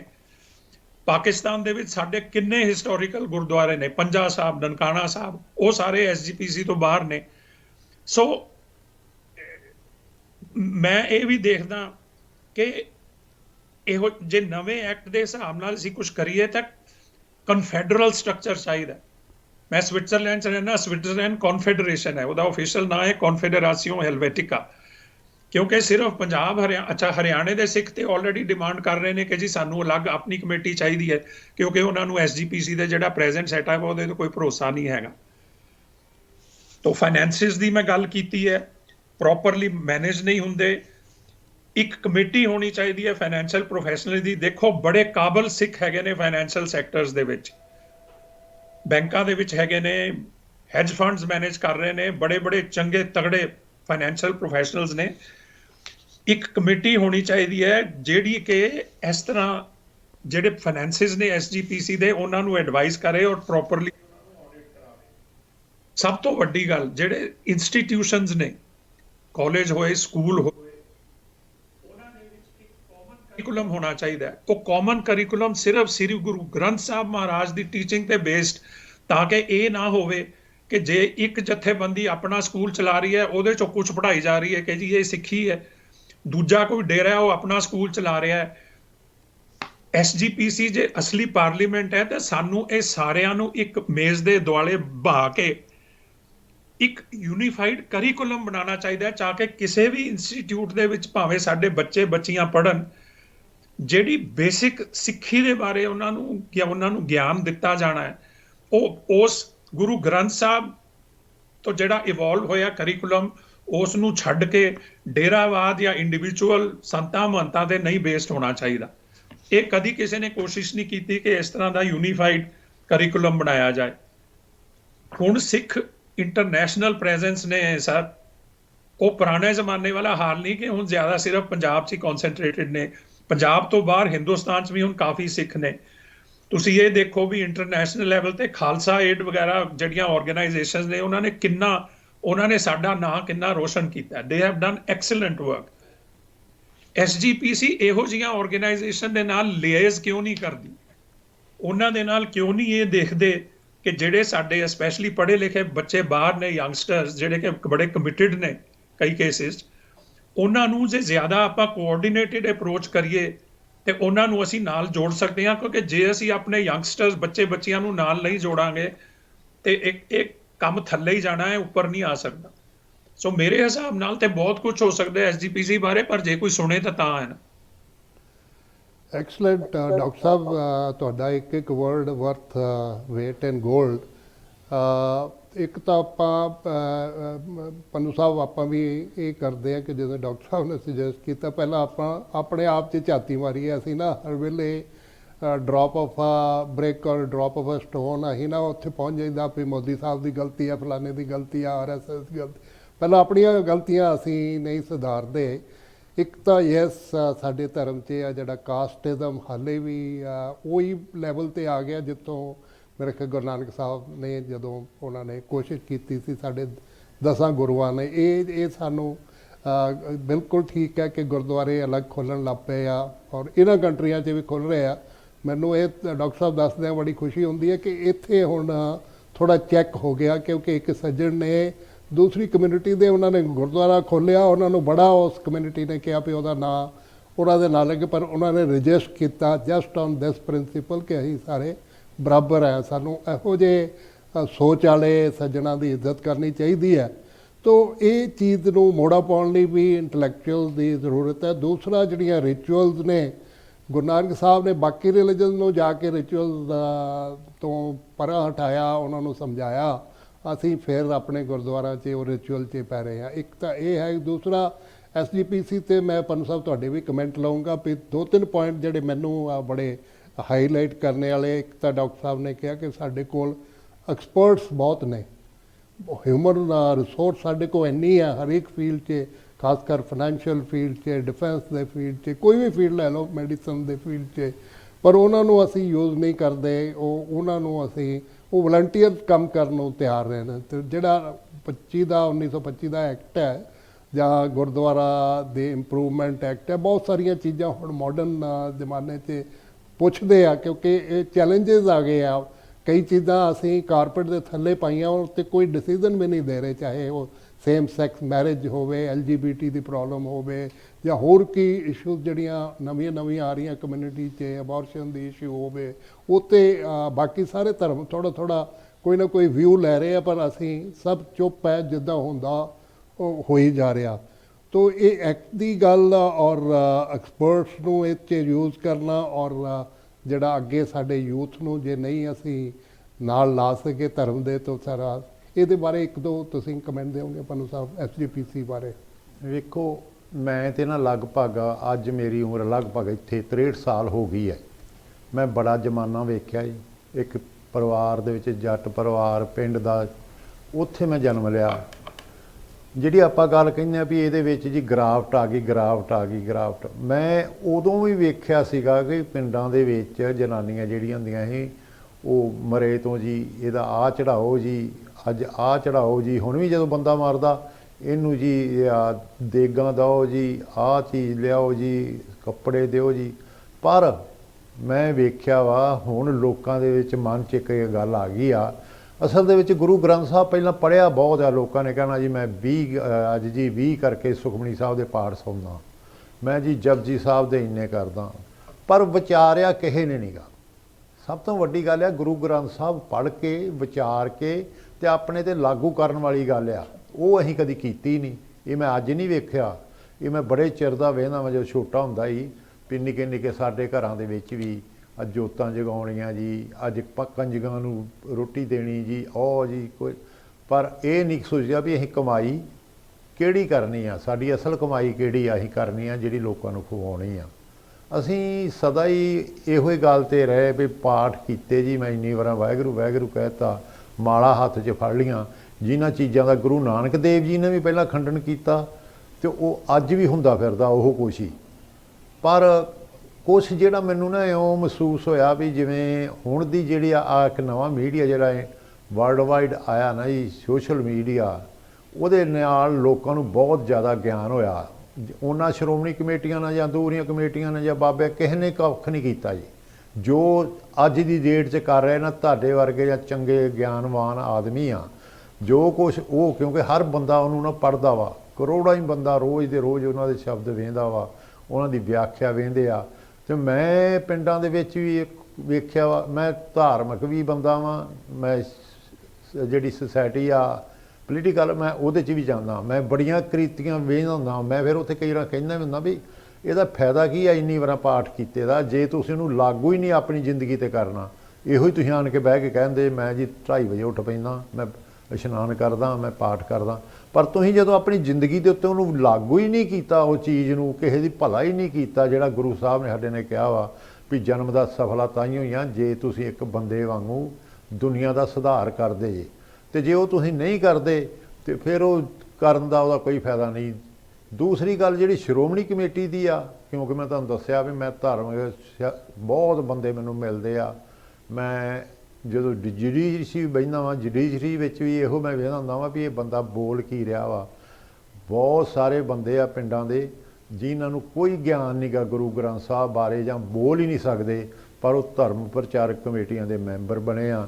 ਉਹਨਾਂ ਦਾ ਇਹੋ ਹੀ ਕੰਮ ਹੁੰਦਾ, ਅੱਜ ਮੈਂ ਫਲਾਣੇ ਥਾਂ ਜਹਾਜ਼ 'ਤੇ ਚੱਲਿਆ, ਉਹਨਾਂ ਨੂੰ ਜਹਾਜ਼ਾਂ ਦੇ ਹੂਟੇ ਦਿਖਦੇ ਆ, ਅੱਜ ਜੀ ਮੈਂ ਸ਼੍ਰੀਨਗਰ ਚੱਲਿਆ ਜੀ, ਅੱਜ ਮੈਂ ਜੀ ਸਾਊਥ ਦੇ ਵਿੱਚ ਚੱਲਿਆ ਜੀ, ਅੱਜ ਉਹ ਗੁਰਦੁਆਰਾ ਮੈਂ ਵੇਖ ਕੇ ਆਇਆ ਜੀ। ਪਰ ਉਹਦੇ ਵਿੱਚ ਜਿਹੜੀ ਗਿਆਨ ਦੇਣ ਵਾਲੀ ਗੱਲ ਆ ਉਹ ਉਹਨਾਂ 'ਚ ਹਿੰਮਤ ਨਹੀਂ ਹੁੰਦੀ। ਉਸ ਤੋਂ ਬਾਅਦ ਮੈਂ ਵੇਖਿਆ ਸ਼੍ਰੋਮਣੀ ਕਮੇਟੀ ਦੇ ਵਿੱਚ ਇਹ ਜਿਹੜੀ ਹੈ ਨਾ, ਅੱਜ ਸ਼੍ਰੋਮਣੀ ਕਮੇਟੀ ਜਿੱਦਾਂ ਸਰਦਾਰ ਸਾਹਿਬ ਨਾਲ ਗੱਲ ਕੀਤੀ ਆ, ਇਹ ਆ ਗਈ ਆ ਸਿਆਸਤ ਦੇ ਥੱਲੇ। ਸਿਆਸਤ ਉਹਨਾਂ ਦੇ ਹਾਵੀ ਹੋ ਗਈ ਆ, ਉਹਨਾਂ ਦੇ ਰਾਹੀਂ ਬੰਦੇ ਬਣਦੇ ਆ, ਉਹਨਾਂ ਦੇ ਰਾਹੀਂ। ਇੱਕ ਉਹਨਾਂ ਨੇ ਨਾ ਇਹ ਜਿਹੜੀ ਕਮੇਟੀ ਆ ਉਹਨੂੰ ਆਪਣੇ ਬੱਚਿਆਂ ਨੂੰ ਨੌਕਰੀਆਂ ਦੇਣ ਤੱਕ ਹੀ ਸੀਮਿਤ ਕਰਤਾ ਵਾ। ਬੱਚਾ ਭਾਵੇਂ ਉਹ, ਮੈਂ ਬਹੁਤ ਸਾਰੇ ਬੰਦਿਆਂ ਦੇ ਇਹੋ ਜਿਹੇ ਦੱਸ ਸਕਦਾ ਵਾਂ ਜਿਹੜੇ ਬੰਦੇ ਸ਼੍ਰੋਮਣੀ ਕਮੇਟੀ 'ਚ ਭਰਤੀ ਹੋਏ ਆ ਤੇ ਉਹਨਾਂ ਦਾ ਘਰਾਂ ਦਾ ਪੋਲੀਟੀਕਲ ਬੰਦਿਆਂ ਦਾ ਕੰਮ ਕਰਦੇ ਆ, ਨੌਕਰੀਆਂ ਆਪਣੇ ਲਵਾਈਆਂ। ਜਿਹੜੇ ਬੱਚੇ ਉਹਨਾਂ ਦੇ ਸ਼ਰਾਬੀ ਕਬਾਬੀ ਆ, ਉਹਨਾਂ ਨੂੰ ਉੱਥੋਂ ਤਨਖਾਹਾਂ ਆਉਂਦੀਆਂ ਵਾ। ਤੇ ਕੀ ਅਸੀਂ ਆਸ ਕਰਾਂਗੇ ਜਦੋਂ ਆ ਹੀ ਧਰਮ ਦੇ ਨਾਂ ਆ ਜਿਹੜਾ ਹੈਗਾ ਵਾ ਕਮੇਟੀਆਂ ਵਾ, ਆਪਣੇ ਅਕਾਲੀ ਦਲ ਦੇ ਬੰਦੇ ਹੋਏ, ਕਾਂਗਰਸ ਦੇ ਹੋਏ, ਜਿੰਨਾ ਵੀ ਸਿਆਸੀਕਰਨ ਆ, ਜਦੋਂ ਇਹਦੇ ਥੱਲੇ ਆ ਗਿਆ ਤੇ ਇਹ ਤਾਂ ਸਿਆਸੀਕਾਰ ਤਾਂ ਮੈਂ ਸਮਝਦਾ ਵੀ ਬੰਦੇ ਹੀ ਜੇ ਝੂਠ ਨਹੀਂ ਨਾ ਮਾਰਦਾ ਉਹ ਸਿਆਸਤ ਵਿੱਚ ਕਾਮਯਾਬ ਹੀ ਨਹੀਂ। ਇਸ ਕਰਕੇ ਜਿੰਨਾ ਜ਼ਿਆਦਾ ਕਾਮਯਾਬ ਆ ਉਨਾ ਹੀ ਜ਼ਿਆਦਾ ਝੂਠਾ।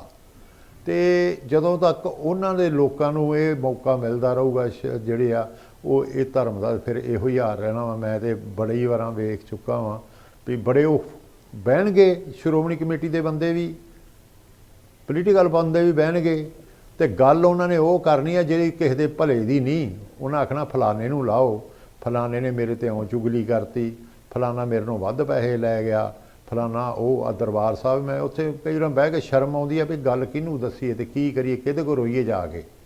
ਸੋ ਜਿਹੜਾ ਨਾ ਇਹ ਜਿੰਨਾ ਪੋਲੀਟੀਕਲ ਢਾਂਚਾ ਵਾ ਉਹਨੇ ਇਹਨੂੰ ਇਸ ਤਰ੍ਹਾਂ ਦਬਾ ਲਿਆ ਵਾ ਵੀ ਕਿਸੇ ਦੀ ਸੱਚ ਬੋਲਣ ਦੀ ਹਿੰਮਤ ਹੀ ਨਹੀਂ ਰਹਿ ਗਈ। ਹਰ ਬੰਦੇ ਨੂੰ ਰੋਟੀ ਦਾ ਸਵਾਲ ਪੈ ਗਿਆ। ਜੋ ਅੱਗੋਂ ਬੋਲਦਾ ਤੇ ਉਹਨੂੰ ਖਤਰਾ ਹੁੰਦਾ ਵੀ ਮੈਨੂੰ ਤੇ ਨਾ ਕੱਢ ਕੇ ਬਾਹਰ ਮਾਰਨਾ ਤੇ ਮੇਰੇ ਬੱਚੇ ਕਿੱਧਰ ਜਾਣਗੇ।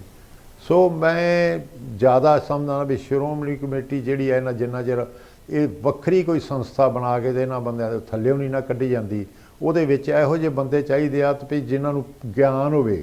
ਗੁਰੂ ਗ੍ਰੰਥ ਸਾਹਿਬ ਦਾ ਇੱਕ ਲਫ਼ਜ਼ ਪੜ੍ਹਨ ਤੇ ਉਹਨੂੰ ਗਿਆਨ, ਉਹਦੀ ਵਿਆਖਿਆ ਕਰਨ ਨੂੰ ਕਈ ਹਫ਼ਤੇ ਲੱਗ ਜਾਣ ਵਿਆਖਿਆ ਕਰਨ। ਉਹ ਬੰਦੇ ਸਾਨੂੰ ਅੱਜ ਲੋੜ ਆ, ਨਹੀਂ ਤੇ ਸਾਡਾ ਉਸ ਫਿਰ ਬਾਕੀ ਤੇ ਰੋਟੀ ਪਾਣੀ ਵਾਲਾ ਹੀ ਸੰਸਥਾ ਬਣਾਇਆ ਜੀ। ਬਿਲਕੁਲ ਡਾਕਟਰ ਸਾਹਿਬ, ਪੰਨੂ ਸਾਹਿਬ ਨੇ ਇੱਕ ਬੜਾ ਮੇਜਰ ਪੁਆਇੰਟ ਮੇਰੇ ਹਿਸਾਬ ਦੇ ਨਾਲ ਕਿ ਰਿਚੁਅਲ ਦੀ ਗੱਲ ਹੋ ਰਹੀ ਸੀ ਸਾਡੇ ਧਰਮ 'ਚ, ਔਰ ਸਾਡਾ ਗੁਰੂ ਗ੍ਰੰਥ ਸਾਹਿਬ 'ਚ ਫੇਥ ਸਾਰਿਆਂ ਦਾ ਹੈਗਾ। ਪਰ ਮੇਰਾ ਵੀ ਆਪਣਾ ਮੰਨਣਾ, ਕਈ ਸਿੱਖ ਗੁੱਸੇ ਹੋ ਜਾਂਦੇ ਆ ਕਿ ਗੁਰੂ ਗ੍ਰੰਥ ਸਾਹਿਬ ਇੱਕ ਜਿਵੇਂ ਕਾਰ ਦਾ ਮੈਨੂਅਲ ਹੁੰਦਾ, ਮੈਨੂਅਲ ਹੈ ਕਿ ਜ਼ਿੰਦਗੀ ਕਿੱਦਾਂ ਜੀਣੀ ਹੈ, ਇੰਟਰਨਲ ਸਪਿਰਿਚੁਅਲ ਲਾਈਫ ਔਰ ਐਕਸਟਰਨਲ ਲਾਈਫ। ਉਹ ਮੈਨੂਅਲ ਨੂੰ ਜੇ ਤੁਸੀਂ ਕਾਰ ਦੇ ਮੈਨੂਅਲ ਨੂੰ ਸਿਰਫ ਪੜ੍ਹੀ ਜਾਓ, ਉਹ ਕਾਰ ਦਾ ਤੇਲ ਪਾਣੀ ਚੈੱਕ ਨਾ ਕਰੋ। ਇਸੇ ਤਰ੍ਹਾਂ ਗੁਰਬਾਣੀ ਨੂੰ ਜੇ ਅਸੀਂ ਸਿਰਫ ਪੜ੍ਹੀ ਜਾਈਏ, ਯੈਸ ਉਹਦਾ ਫਰਕ ਪੈਂਦਾ, ਪਰ ਉਹ ਤਾਂ ਬੜਾ ਲਿਮਿਟਡ ਇਫੈਕਟ ਹੈਗਾ। ਉਹ 'ਚ ਅਸੀਂ ਇੰਟਲੈਕਚੁਅਲ ਡਿਸਕਸ਼ਨ ਕਰ ਲੈਂਦੇ, ਉਹ 'ਚ ਖੁਸ਼ ਹੋ ਜਾਂਦੇ ਆ। ਪਰ ਇੱਕ ਬੜੀ ਅੱਛੀ ਗੱਲ ਇਹ ਚੀਜ਼ ਹੈ, ਆਫ ਲੇਟ ਮੈਂ ਵੀ ਅਬਜ਼ਰਵ ਕੀਤੀ ਆ, ਪੰਨੂ ਸਾਹਿਬ ਨੇ ਵੀ ਕਿਹਾ ਕਿ ਜਿਹੜੇ ਇੰਟਲੈਕਚੁਅਲ ਹੈ ਵਰਲਡ ਓਵਰ ਜਿਹੜੇ ਬੈਠੇ ਆ, ਹੁਣ ਉਹਨਾਂ ਨੇ ਕੀ ਕੀਤਾ, ਕਿਉਂਕਿ ਉਹਨਾਂ ਕੋਲ ਮੀਡੀਆ ਆ ਗਿਆ ਜਿਹਦੇ ਨਾਲ ਕਮਿਊਨੀਕੇਟ ਕਰ ਸਕਦੇ ਆ। ਉਹਨਾਂ ਨੇ ਰਿਸਰਚ ਕਰਕੇ ਕਿ ਜਿਹੜਾ ਸਪਿਰਿਚੁਅਲ ਐਂਗਲ ਹੈ ਗੁਰਬਾਣੀ ਦਾ, ਉਹ ਐਟਲੀਸਟ ਡਿਸੈਮੀਨੇਟ ਹੋ ਰਿਹਾ ਆਲ ਓਵਰ ਦਾ ਵਰਲਡ। ਤੋ ਇਹ ਮੇਰਾ ਖਿਆਲ ਜੇ ਇੱਕ ਹੋਰ ਕੈਚਅਪ ਹੋ ਗਿਆ ਮੇਰੇ ਹਿਸਾਬ ਨਾਲ, ਜੇ ਇਹਨੂੰ ਹੋਰ ਇੰਪੈਟਸ ਦਿੱਤਾ ਜਾਵੇ, ਜਦੋਂ ਅਸੀਂ ਗੁਰਬਾਣੀ ਦਾ ਜਿਹੜਾ ਟਰੂ ਆ, ਜਿਹੜਾ ਕਿਸ ਤਰ੍ਹਾਂ ਜ਼ਿੰਦਗੀ ਦੇਣੀ ਹੈ, ਕੀ ਹੈਗਾ, ਜਦੋਂ ਸਮਝ ਆਵਾਂਗੇ, ਜਿੰਨੇ ਜ਼ਿਆਦਾ ਸਿੱਖ ਸਮਝੀ ਜਾਣਗੇ ਤਾਂ ਮੇਰੇ ਖਿਆਲ ਸ਼ਾਇਦ ਅਸੀਂ ਜਿਹੜੇ ਪੁਰਾਣੇ ਸਿੱਖ ਸੀਗੇ ਉਹਨਾਂ ਵਰਗੇ ਫਿਰ ਅਸੀਂ ਸਿੱਖਜ਼ਮ ਨੂੰ ਕਨਵਰਟ। ਇਹਦੇ ਬਾਰੇ ਥੋੜ੍ਹਾ ਜਿਹਾ ਤੁਸੀਂ ਵਿਚਾਰ ਦਿਓ, ਫਿਰ ਆਪਾਂ ਅਗਲੇ ਟੌਪਿਕ 'ਤੇ ਸਿੱਖਜ਼ਮ ਦੇ ਟੌਪਿਕ 'ਤੇ ਚੱਲਦੇ ਹਾਂ। ਡਾਕਟਰ ਸਾਹਿਬ। ਨਹੀਂ, ਮੈਂ ਬ੍ਰਿਗੇਡੀਅਰ ਸਾਹਿਬ ਬਿਲਕੁਲ ਤੁਹਾਡੇ ਨਾਲ ਸਹਿਮਤ ਹਾਂ, ਪਰ ਉਹਦੇ ਲਈ ਵੀ ਮਿਸਾਲ ਕਿੰਨੇ ਦੇਣੀ ਹੈ? ਮਿਸਾਲ ਤੇ ਸਾਨੂੰ ਲੋਕਾਂ ਨੂੰ ਸ਼ੁਰੂ ਤੇ ਆਪ ਦੇਣੀ ਪੈਣੀ ਹੈ ਨਾ।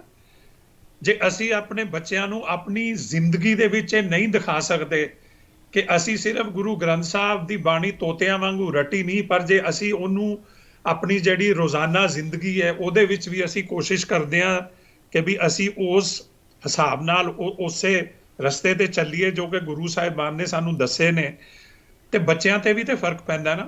ਹੁਣ ਤੁਸੀਂ ਦੇਖੋ ਵੀ ਅੱਜ ਕੱਲ੍ਹ, ਮੈਂ ਕਿਸੇ ਤੇ ਨੁਕਤਾਚੀਨੀ ਨਹੀਂ ਕਰ ਰਿਹਾ, ਮੈਂ ਤਾਂ ਕਿਸੇ ਨੂੰ ਕੁਝ ਕਹਿ ਹੀ ਨਹੀਂ ਸਕਦਾ ਕਿਉਂਕਿ ਮੇਰੀ ਆਪਣੀ ਘਰਵਾਲੀ ਵੀ ਸਿੱਖ ਨਹੀਂ ਹੈਗੀ। ਸੋ ਪਰ ਜੇ ਤੁਸੀਂ ਦੇਖੋ ਵੀ ਕਿੰਨੇ ਅੱਜ ਕੱਲ੍ਹ ਨਾ ਸਿੰਘ ਲਿਖਦੇ ਨੇ ਨਾਵਾਂ ਦੇ ਨਾਲ, ਨਾ ਕੌਰ ਲਿਖਦੇ ਨੇ। ਤੁਸੀਂ ਮੈਨੂੰ ਹੁਣ ਇੱਥੇ ਬੜੇ ਲੋਕ, ਮੈਂ ਪਹਿਲਾਂ ਵੀ ਕਿਹਾ, ਮੈਨੂੰ 40 ਸਾਲ ਹੋ ਗਏ ਨੇ ਬਾਹਰ, ਇੱਥੇ ਭਾਵੇਂ ਗੋਲਫ ਕਲੱਬ ਹੋਵੇ ਜਾਂ ਦੂਜੇ ਕਲੱਬਾਂ 'ਚ ਮੈਨੂੰ ਪੁੱਛਣਗੇ ਬੜੇ ਲੋਕ ਕਿ ਜੀ ਤੁਹਾਡਾ ਨਾਂ ਕੀ ਹੈ, ਮੈਂ ਦੱਸਦਾ ਜੋਗੀਸ਼ਵਰ ਸਿੰਘ, ਤੇ ਉਹ ਮੈਨੂੰ ਕਹਿਣਗੇ ਕੈਨ ਵੀ ਕਾਲ ਯੂ ਜੋ, ਤੇ ਮੈਂ ਕਹਿੰਦਾ ਨਹੀਂ, ਨੋ।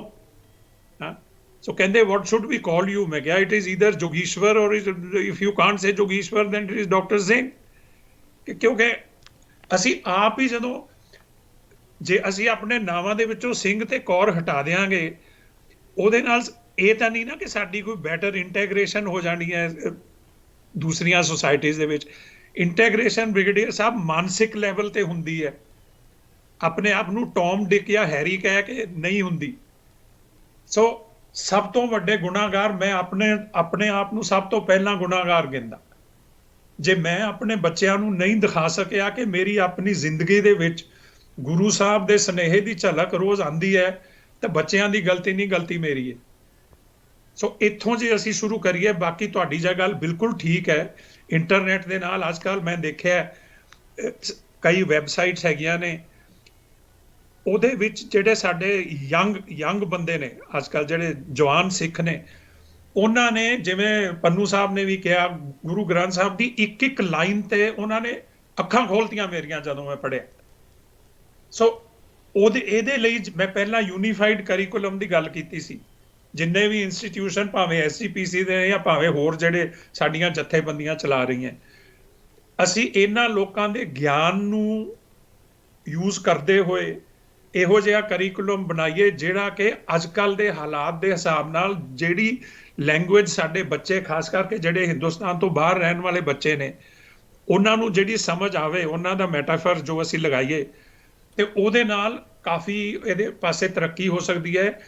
ਕੌਨਫੀਡੈਂਸ ਆਵੇਗਾ। ਦੇਖੋ, ਕੌਨਫੀਡੈਂਸ ਦੀ ਗੱਲ ਹੁੰਦੀ ਹੈ, ਜੇ ਆਪਣੇ ਆਪ ਤੇ ਭਰੋਸਾ ਹੈ। ਮੈਂ ਤੇ ਖੈਰ ਆਪਣੇ ਆਪ ਨੂੰ ਬਹੁਤ ਨੀਵਾਂ ਸਿੱਖ ਮੰਨਦਾ, ਔਰ ਸੱਚੀ ਗੱਲ, ਮੈਂ ਐਵੇਂ ਪ੍ਰੋਪੇਗੈਂਡੇ ਲਈ ਨਹੀਂ ਕਹਿ ਰਿਹਾ। ਮੈਂ ਤੇ ਪੂਰੀ ਤਰ੍ਹਾਂ ਗੁਰੂ ਗ੍ਰੰਥ ਸਾਹਿਬ ਜੀ ਦੇ ਪੂਰੀ ਬਾਣੀ ਵੀ ਨਹੀਂ ਪੜ੍ਹੀ A to Z ਤਾਈਂ, ਪਰ ਕੋਈ ਵੀ ਕੋਸ਼ਿਸ਼ ਕਰੇ, ਕਿਸੇ ਵੀ ਧਰਮ ਵਾਲਾ, ਮੈਨੂੰ ਇੱਥੇ ਬੜੇ ਲੋਕ ਜਿਹੜੇ ਜਾਣਦੇ ਨੇ, ਉਹ ਪੂਰੀ ਕੋਸ਼ਿਸ਼ ਕਰਦੇ ਨੇ ਕਿ ਜੀ ਤੁਸੀਂ ਕਿਸੇ ਹੋਰ ਧਰਮ 'ਚ ਆ ਜਾਓ, ਸਵਾਲ ਹੀ ਨਹੀਂ ਉੱਠਦਾ। ਕਿਉਂਕਿ ਜੋ ਮੈਂ ਆਪਣੇ ਪਿਤਾ ਜੀ ਤੋਂ ਜਾਂ ਆਪਣੇ ਵੱਡੇ ਭਰਾ ਦੀ ਜ਼ਿੰਦਗੀ ਨੂੰ ਦੇਖਿਆ, ਆਪਣੇ ਮਾਤਾ ਜੀ ਦੀ ਜ਼ਿੰਦਗੀ ਨੂੰ ਦੇਖਿਆ, ਜਿਸ ਤਰ੍ਹਾਂ ਉਹਨਾਂ ਨੇ ਆਪਣੀਆਂ ਜ਼ਿੰਦਗੀਆਂ ਰਹੀਆਂ, ਤਾਂ ਜੋ ਮਰਜ਼ੀ ਮੈਨੂੰ ਕੋਈ ਕੋਸ਼ਿਸ਼ ਕਰੀ ਜਾਏ ਕਨਵਰਟ ਕਰਨ ਲਈ, ਭਾਵੇਂ RSS ਹੋਵੇ, ਭਾਵੇਂ ਕ੍ਰਿਸਚਨ ਹੋਵੇ, ਭਾਵੇਂ ਕੋਈ ਹੋਵੇ, ਉਹਦਾ ਕੋਈ ਫਰਕ ਨਹੀਂ ਪੈਂਦਾ। ਸੋ ਬੇਸਿਕ ਸਵਾਲ ਤਾਂ ਸਾਡੇ ਤੇ ਆਪਣੇ ਆਪ ਤੇ ਆਏਗਾ ਨਾ। ਜੇ ਅਸੀਂ ਆਪ ਇੱਕ ਮੁਨਾਰਾ ਬਣ ਜਾਂਦੇ ਹਾਂ ਰੋਸ਼ਨੀ ਦਾ, ਜਾਂ ਗੁਰੂ ਗ੍ਰੰਥ ਸਾਹਿਬ ਦੀ ਟੀਚਿੰਗ ਦਾ, ਤੇ ਬੱਚੇ ਸਾਡੇ ਵੀ ਸਮਝ ਜਾਣਗੇ, ਆਪੇ ਸਮਝਣਗੇ। ਸੋ ਮੈਂ ਤਾਂ ਬਾਰ-ਬਾਰ ਇਹੀ ਗੱਲ ਹਮੇਸ਼ਾ ਕਹਿੰਦਾ ਕਿ ਅਸੀਂ ਆਪਣੇ ਆਪ ਦੇ ਅੰਦਰ ਝਾਤੀ ਮਾਰ ਕੇ ਪਹਿਲਾਂ ਆਪਣੇ ਤੋਂ ਸ਼ੁਰੂ ਕਰੀਏ। ਸਮਾਜ ਫਿਰ ਹੌਲੀ-ਹੌਲੀ, ਦੇਖੋ ਇਹ ਤਾਂ ਬ੍ਰਿਕ ਬਿਲਡਿੰਗ ਹੁੰਦੀ ਹੈ ਨਾ, ਹੌਲੀ-ਹੌਲੀ ਛੋਟੀਆਂ ਯੂਨਿਟ ਇਕੱਠੀਆਂ ਹੋਣੀਆਂ, ਤੇ ਫਿਰ ਹੌਲੀ-ਹੌਲੀ ਫਰਕ ਪਏਗਾ।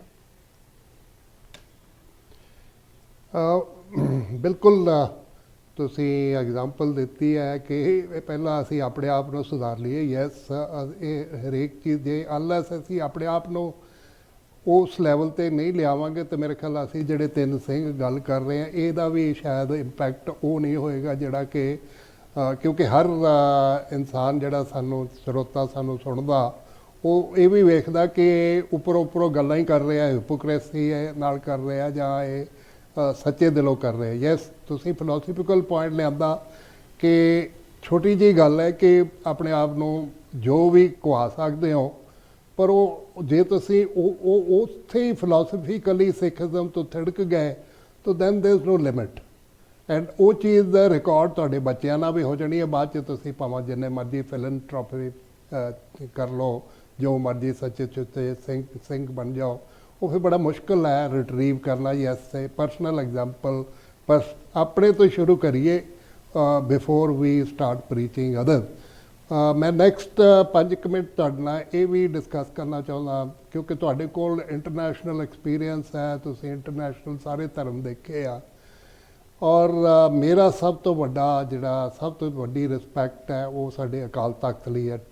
ਹਾਈਐਸਟ ਸੀਟ, ਟੈਂਪੋਰਲ ਸੀਟ ਹੈ, ਜਿੱਥੋਂ ਕਿ ਸਾਨੂੰ ਪਾਵਰ, ਸਾਨੂੰ ਸਪਿਰਚੁਅਲ ਪਾਵਰ, ਸਾਨੂੰ ਜਿਹੜੀ ਮੀਰੀ ਪੀਰੀ ਦੀ ਪਾਵਰ, ਜਾਂ ਸਾਨੂੰ ਜਿਹੜੀ ਅਕਾਲ, ਜੇ ਸਿੱਖ ਨੂੰ ਅਸੀਂ ਕਹਿੰਦੇ ਹਾਂ ਸੋਵਰਨ ਹੈ, ਉਹ ਆਜ਼ਾਦ ਹੈ, ਅਤੇ ਇਹਦਾ ਮਤਲਬ ਸਿਰਫ ਉਹਦੇ 'ਤੇ ਰਾਜ ਸਿਰਫ ਅਕਾਲ ਪੁਰਖ ਕਰਦਾ, ਹੋਰ ਕੋਈ ਨਹੀਂ ਕਰ ਸਕਦਾ। ਠੀਕ ਹੈ, ਤਾਂ ਹੀ ਇਹ ਜਿਹੜੇ ਪੁਰਾਣੇ ਸਿੰਘ ਸੀਗੇ ਕਿ ਜਦੋਂ ਆਪਣੀ ਸ਼ਹਾਦਤ ਵੀ ਦੇਣੀ ਪੈਂਦੀ ਸੀ ਉਹ ਸ਼ਹਾਦਤ ਦੇ ਦਿੰਦੇ ਸੀਗੇ। ਤਾਂ ਉਹ ਜਿਹੜੀ ਪਾਵਰ ਹੈ ਉਹਨੂੰ ਜਿਹੜਾ ਬਾਕੀ ਜੇ ਧਰਮਾਂ ਨਾਲ ਕਰੀਏ ਅਸੀਂ ਹੁਣ ਕਰੀਏ, ਸਾਡੇ ਇੰਟਰਨਲੀ ਕਿੰਨਾ ਕੁ ਡਿਲਿਊਸ਼ਨ ਹੋ ਰਹੀ ਹੈ, ਜਾਂ ਅਸੀਂ ਹਾਲੇ ਸੋਚਦੇ ਹਾਂ ਕਿ ਉਹ ਜਿਹੜੀ ਪਾਵਰ ਬਿਲਕੁਲ ਹਾਲੇ ਵੀ ਕਾਇਮ ਹੈ, ਜਾਂ ਕੁਝ ਸਾਨੂੰ ਸਿੱਖਦਮ ਨੂੰ ਇਹ ਤੇ ਬਾਅਦ 'ਚ ਪੰਨੂ ਸਾਹਿਬ ਮੈਂ ਤੁਹਾਡੇ ਵੀ ਵਿਚਾਰ ਇੱਥੇ ਲਾਉਂਗਾ। ਡਾਕਟਰ ਸਾਹਿਬ ਪਹਿਲਾਂ। ਦੇਖੋ ਤੁਸੀਂ ਬੜੇ ਸੈਂਸਿਟਿਵ ਟੌਪਿਕ ਤੇ ਮੈਨੂੰ ਪੁੱਛ ਰਹੇ ਹੋ। ਅੱਜ ਦੋ ਚੀਜ਼ਾਂ ਲਿੰਕਡ ਨੇ। ਤੁਸੀਂ ਸ਼ਹਾਦਤ ਦੀ ਗੱਲ ਕੀਤੀ ਹੈ, ਅੱਜ ਮੇਰੇ ਖਿਆਲ ਵੱਡੇ ਦੋ ਸਾਹਿਬਜ਼ਾਦਿਆਂ ਦਾ ਸ਼ਹੀਦੀ ਦਿਵਸ ਵੀ ਹੈਗਾ। ਬਿਲਕੁਲ। ਸੋ ਉਹਨਾਂ ਦੇ ਬਾਰੇ ਸੋਚ ਕੇ ਵੀ ਐਂ ਲੱਗਦਾ ਹੈ ਕਿ ਅਸੀਂ ਕਿੱਥੇ ਸਾਡਾ ਸਟਾਰਟ ਸੀ, ਕੀ ਸਾਡੀ ਵਿਰਾਸਤ ਸੀ, ਔਰ ਅੱਜ ਅਸੀਂ ਕਿੱਥੇ ਹਾਂ। ਸੋ ਅੱਜ ਮੈਂ ਕਾਫੀ ਸਾਰਾ ਦਿਨ ਅਪਸੈਟ ਰਿਹਾ। ਹੁਣ ਅੱਗੇ ਵੀ ਛੋਟੇ ਸਾਹਿਬਜ਼ਾਦਿਆਂ ਦਾ ਵੀ ਆਣਾ। ਸੋ ਅਕਾਲ ਤਖਤ ਦੀ ਸੁਪਰੀਮੇਸੀ ਨੂੰ ਤੇ ਇਹ ਨਹੀਂ ਕਿ ਚੈਲੰਜ ਕੀਤਾ ਜਾ ਸਕਦਾ ਜਾਂ ਨਹੀਂ ਕੀਤਾ ਜਾ ਸਕਦਾ। ਦੇਖੋ ਦਸਮ ਪਾਤਸ਼ਾਹ ਚਾਹੁੰਦੇ ਤੇ ਉਹਨਾਂ ਨੇ ਆਪਣੇ ਤੋਂ ਬਾਅਦ ਸ੍ਰੀ ਗੁਰੂ ਗ੍ਰੰਥ ਸਾਹਿਬ ਨੂੰ ਸਾਡਾ ਗੁਰੂ ਦੱਸਿਆ, ਕਿਉਂਕਿ ਉਹਨਾਂ ਨੂੰ ਇਹ ਲੱਗਿਆ ਕਿ ਹੁਣ ਖਾਲਸੇ ਦੀ ਕ੍ਰੀਏਸ਼ਨ ਤੋਂ ਬਾਅਦ ਪੰਥ ਇਹੋ ਜਿਹੇ ਲੈਵਲ ਤੇ ਆ ਗਿਆ ਹੈ ਕਿ ਇਹਨੂੰ ਕਿਸੇ ਮਨੁੱਖੀ ਗੁਰੂ ਦੀ ਲੋੜ ਨਹੀਂ ਹੈਗੀ। ਸੋ ਗੁਰੂ ਸਾਹਿਬ ਨੇ ਸਾਡੇ ਤੇ ਕੌਨਫੀਡੈਂਸ ਰੱਖਿਆ ਕਿ ਅਸੀਂ ਇਹੋ ਜਿਹੇ ਲੋਕਾਂ ਨੂੰ ਚੁਣਾਂਗੇ, ਅਸੀਂ ਇਹੋ ਜਿਹੇ ਲੋਕਾਂ ਨੂੰ ਲਿਆਵਾਂਗੇ ਕਿ ਸਾਨੂੰ ਸਵਾਏ ਗੁਰੂ ਗ੍ਰੰਥ ਸਾਹਿਬ ਜੀ ਦੇ ਰਸਤੇ ਤੋਂ ਹੋਰ ਕਿਸੇ ਦੀ ਲੋੜ ਨਹੀਂ ਪਏਗੀ ਕਿ ਜੀ ਸਾਨੂੰ ਦੱਸੋ ਵੀ ਕਿਹੜੇ ਪਾਸੇ ਅਸੀਂ ਜਾਣਾ। ਇਹ ਮੈਂ ਮੇਰੇ ਇਹ ਵਿਚਾਰ ਨੇ। ਹੁਣ ਸਵਾਲ ਇਹ ਹੈ ਕਿ ਅਕਾਲ ਤਖਤ ਦੀ ਸੁਪਰੀਮ ਸੀਟ ਨੂੰ ਤੇ ਕੁਐਸਚਨ ਮੈਂ ਨਹੀਂ ਕਰਦਾ, ਪਰ ਸਵਾਲ ਇਹ ਹੈ ਕਿ ਜੇ ਤੁਸੀਂ ਦੇਖੋ ਵੀ ਉਹ ਅਕਾਲ ਤਖਤ ਜਿੱਥੇ ਬਾਬਾ ਬੁੱਢਾ ਜੀ ਵਰਗੇ ਸਾਡੇ ਪੂਰਵਜ ਰਹੇ, ਉਹਦੇ ਤੇ ਸਿਲੈਕਸ਼ਨ ਕਿਸ ਸ਼ਖਸ ਦੀ ਹੋਵੇ, ਕਿਹੜੀ ਕਪੈਸਿਟੀਜ਼ ਦੇ ਸ਼ਖਸ ਦੀ ਹੋਵੇ, ਤਾਂ ਕਿ ਪੂਰੇ ਸਪੈਸ਼ਲੀ ਜਿਹੜੇ ਸਾਡੇ ਜਵਾਨ ਨੇ, ਪੰਨੂ ਸਾਹਿਬ ਤੇ ਹਾਲੇ ਜਵਾਨ ਨੇ, ਉਹਨਾਂ ਨੇ ਦੱਸਿਆ 63 ਸਾਲ, ਮੈਂ 70 ਸਾਲ ਟੱਪ ਗਿਆ ਹੁਣ। ਸੋ ਇਹ ਮੇਰੀ ਜਨਰੇਸ਼ਨ ਨਹੀਂ, ਜਿਹੜੀਆਂ ਅਗਲੀਆਂ ਸਾਡੀਆਂ ਜਵਾਨ ਪੀੜ੍ਹੀਆਂ ਨੇ ਉਹਨਾਂ ਨੂੰ ਪੂਰਾ ਫੇਥ ਹੋਣਾ ਚਾਹੀਦਾ ਹੈ ਕਿ ਜੋ ਸ਼ਖਸ ਅਕਾਲ ਤਖਤ ਦਾ ਜਥੇਦਾਰ ਸਾਹਿਬ ਨੇ ਉਹ ਜੇ ਕੁਝ ਕਹਿਣ ਤੇ ਉਹਨਾਂ ਨੂੰ ਇਹ ਨਾ ਲੱਗੇ ਕਿ ਜੋ ਸਾਡੇ ਗੁਰੂ ਸਾਹਿਬਾਨ ਜਾਂ ਜੋ ਸਾਡੀਆਂ ਟ੍ਰੈਡੀਸ਼ਨਸ ਨੇ ਜਾਂ ਜੋ ਗੁਰੂ ਗ੍ਰੰਥ ਸਾਹਿਬ ਦਾ ਸਾਡਾ ਮੈਸੇਜ ਹੈ ਉਹਦੇ ਵਿੱਚ ਤੇ ਜੋ ਕਿਹਾ ਜਾ ਰਿਹਾ ਅੱਜ ਉਹਦੇ ਵਿੱਚ ਕੰਟਰਡਿਕਸ਼ਨ ਨਹੀਂ ਆਣੀ ਚਾਹੀਦੀ। ਸੋ ਉਹਦੇ ਲਈ ਇਹ ਬਹੁਤ ਜ਼ਰੂਰੀ ਹੈ ਕਿ ਇਸ ਤਰ੍ਹਾਂ ਦੀ ਸ਼ਖਸੀਅਤ ਹੋਵੇ ਕਿ ਜਿਹਦੀ ਸਾਰੇ ਇੱਜ਼ਤ ਕਰਨ। ਇਸ ਤੋਂ ਜ਼ਿਆਦਾ ਮੈਂ ਨਹੀਂ ਕਹਿਣਾ ਚਾਹਾਂਗਾ ਕਿਉਂਕਿ ਬੜਾ ਡੈਲੀਕੇਟ ਜਿਹਾ ਸਬਜੈਕਟ ਹੈ ਤੇ ਬਾਅਦ ਚ ਐਵੇਂ ਫਿਰ ਹੋਰ ਐਵੇਂ ਵਾਧੂ ਦੀਆਂ ਹੋ ਜਾਂਦੀਆਂ ਨੇ। ਸੋ ਮੇਰੇ ਤੇ ਇਹ ਵਿਚਾਰ ਨੇ। ਪੰਨੂ ਸਾਹਿਬ ਤੁਹਾਡੇ ਕੋਈ ਵਿਚਾਰ? ਦੇਖੋ ਮੈਂ ਤੇ ਇੱਕ ਗੱਲ ਬੜੀ ਜਿਹੜੀ ਸੋਚ ਰਿਹਾ ਹਾਂ ਹੁਣ ਵੀ, ਤੇ ਮੈਂ ਕਈ ਵਾਰਾਂ ਪਹਿਲਾਂ ਵੀ ਸੋਚਿਆ ਜੀ। ਮੈਂ ਸੱਚੀ ਪੁੱਛੋ ਤਾਂ ਗੁਰਦੁਆਰੇ ਮੈਂ ਬਹੁਤ ਘੱਟ ਜਾਂਦਾ ਜੀ। ਇਹ ਗੱਲ ਮੈਂ ਆਪਣੇ ਮਨ ਦੀ ਕਰਦਾ, ਮੈਂ ਆਪਣੀ ਦੱਸਦਾ ਵਾਂ ਵੀ ਗੁਰਦੁਆਰਿਆਂ ਦੇ ਵਿੱਚ ਬਹੁਤ ਵਾਰੀ ਮੈਂ ਇਹ ਕੁਛ ਹੁੰਦਾ ਕਿ ਮੈਂ ਤੁਹਾਨੂੰ ਦੱਸਿਆ ਇੱਕ ਬਾਹਰਲੇ ਦੇਸ਼ 'ਚ ਮੈਂ ਗੁਰਦੁਆਰੇ ਗਿਆ ਤਾਂ ਉਹਨਾਂ ਨਾਲ ਥੋੜ੍ਹੀ ਜਿਹੀ ਤਰ੍ਹਾਂ ਸਾਂਝ ਕਰ ਲਈ, ਵਿਚਾਰਾਂ ਦੀ ਬਹਿ ਗਿਆ, ਤੇ ਇੱਕ ਬੰਦਾ ਆਇਆ ਆਣ ਕੇ ਕਹਿੰਦਾ ਜੀ ਮੈਂ ਤੇ ਨਾ ਫਲਾਣੇ ਟਾਈਮ ਦੇ ਉੱਤੇ ਜਿਹੜੀ ਆ ਕੀਰਤਨ ਕਰਨਾ ਵਾ, ਮੈਨੂੰ ਤੇ ਉਹੀ ਦਿਓ, ਨਹੀਂ ਤੇ ਮੈਂ ਨਹੀਂ ਦੂਸਰਾ ਲੈਣਾ। ਚਲੋ ਚਲੇ ਗਿਆ ਲੜ ਲੁੜ ਕੇ। ਮੈਂ ਉਹਨੂੰ ਬੰਦੇ ਨੂੰ ਪੁੱਛਿਆ ਜਿਹਨੇ ਟਾਈਮ ਦੇਣਾ ਸੀ, ਮੈਂ ਕਿਹਾ ਯਾਰ ਇਹ ਕੀ ਮਤਲਬ ਹੋਇਆ ਵੀ ਮੈਂ ਨਹੀਂ ਵੀ ਚਲੋ ਗੁਰੂ ਦਾ ਨਾਂ ਲੈਣਾ ਵਾ, ਲੋਕਾਂ ਨੂੰ ਸਿੱਖਿਆ ਦੇਣੀ, ਜਦੋਂ ਮਰਜ਼ੀ ਦਿਓ।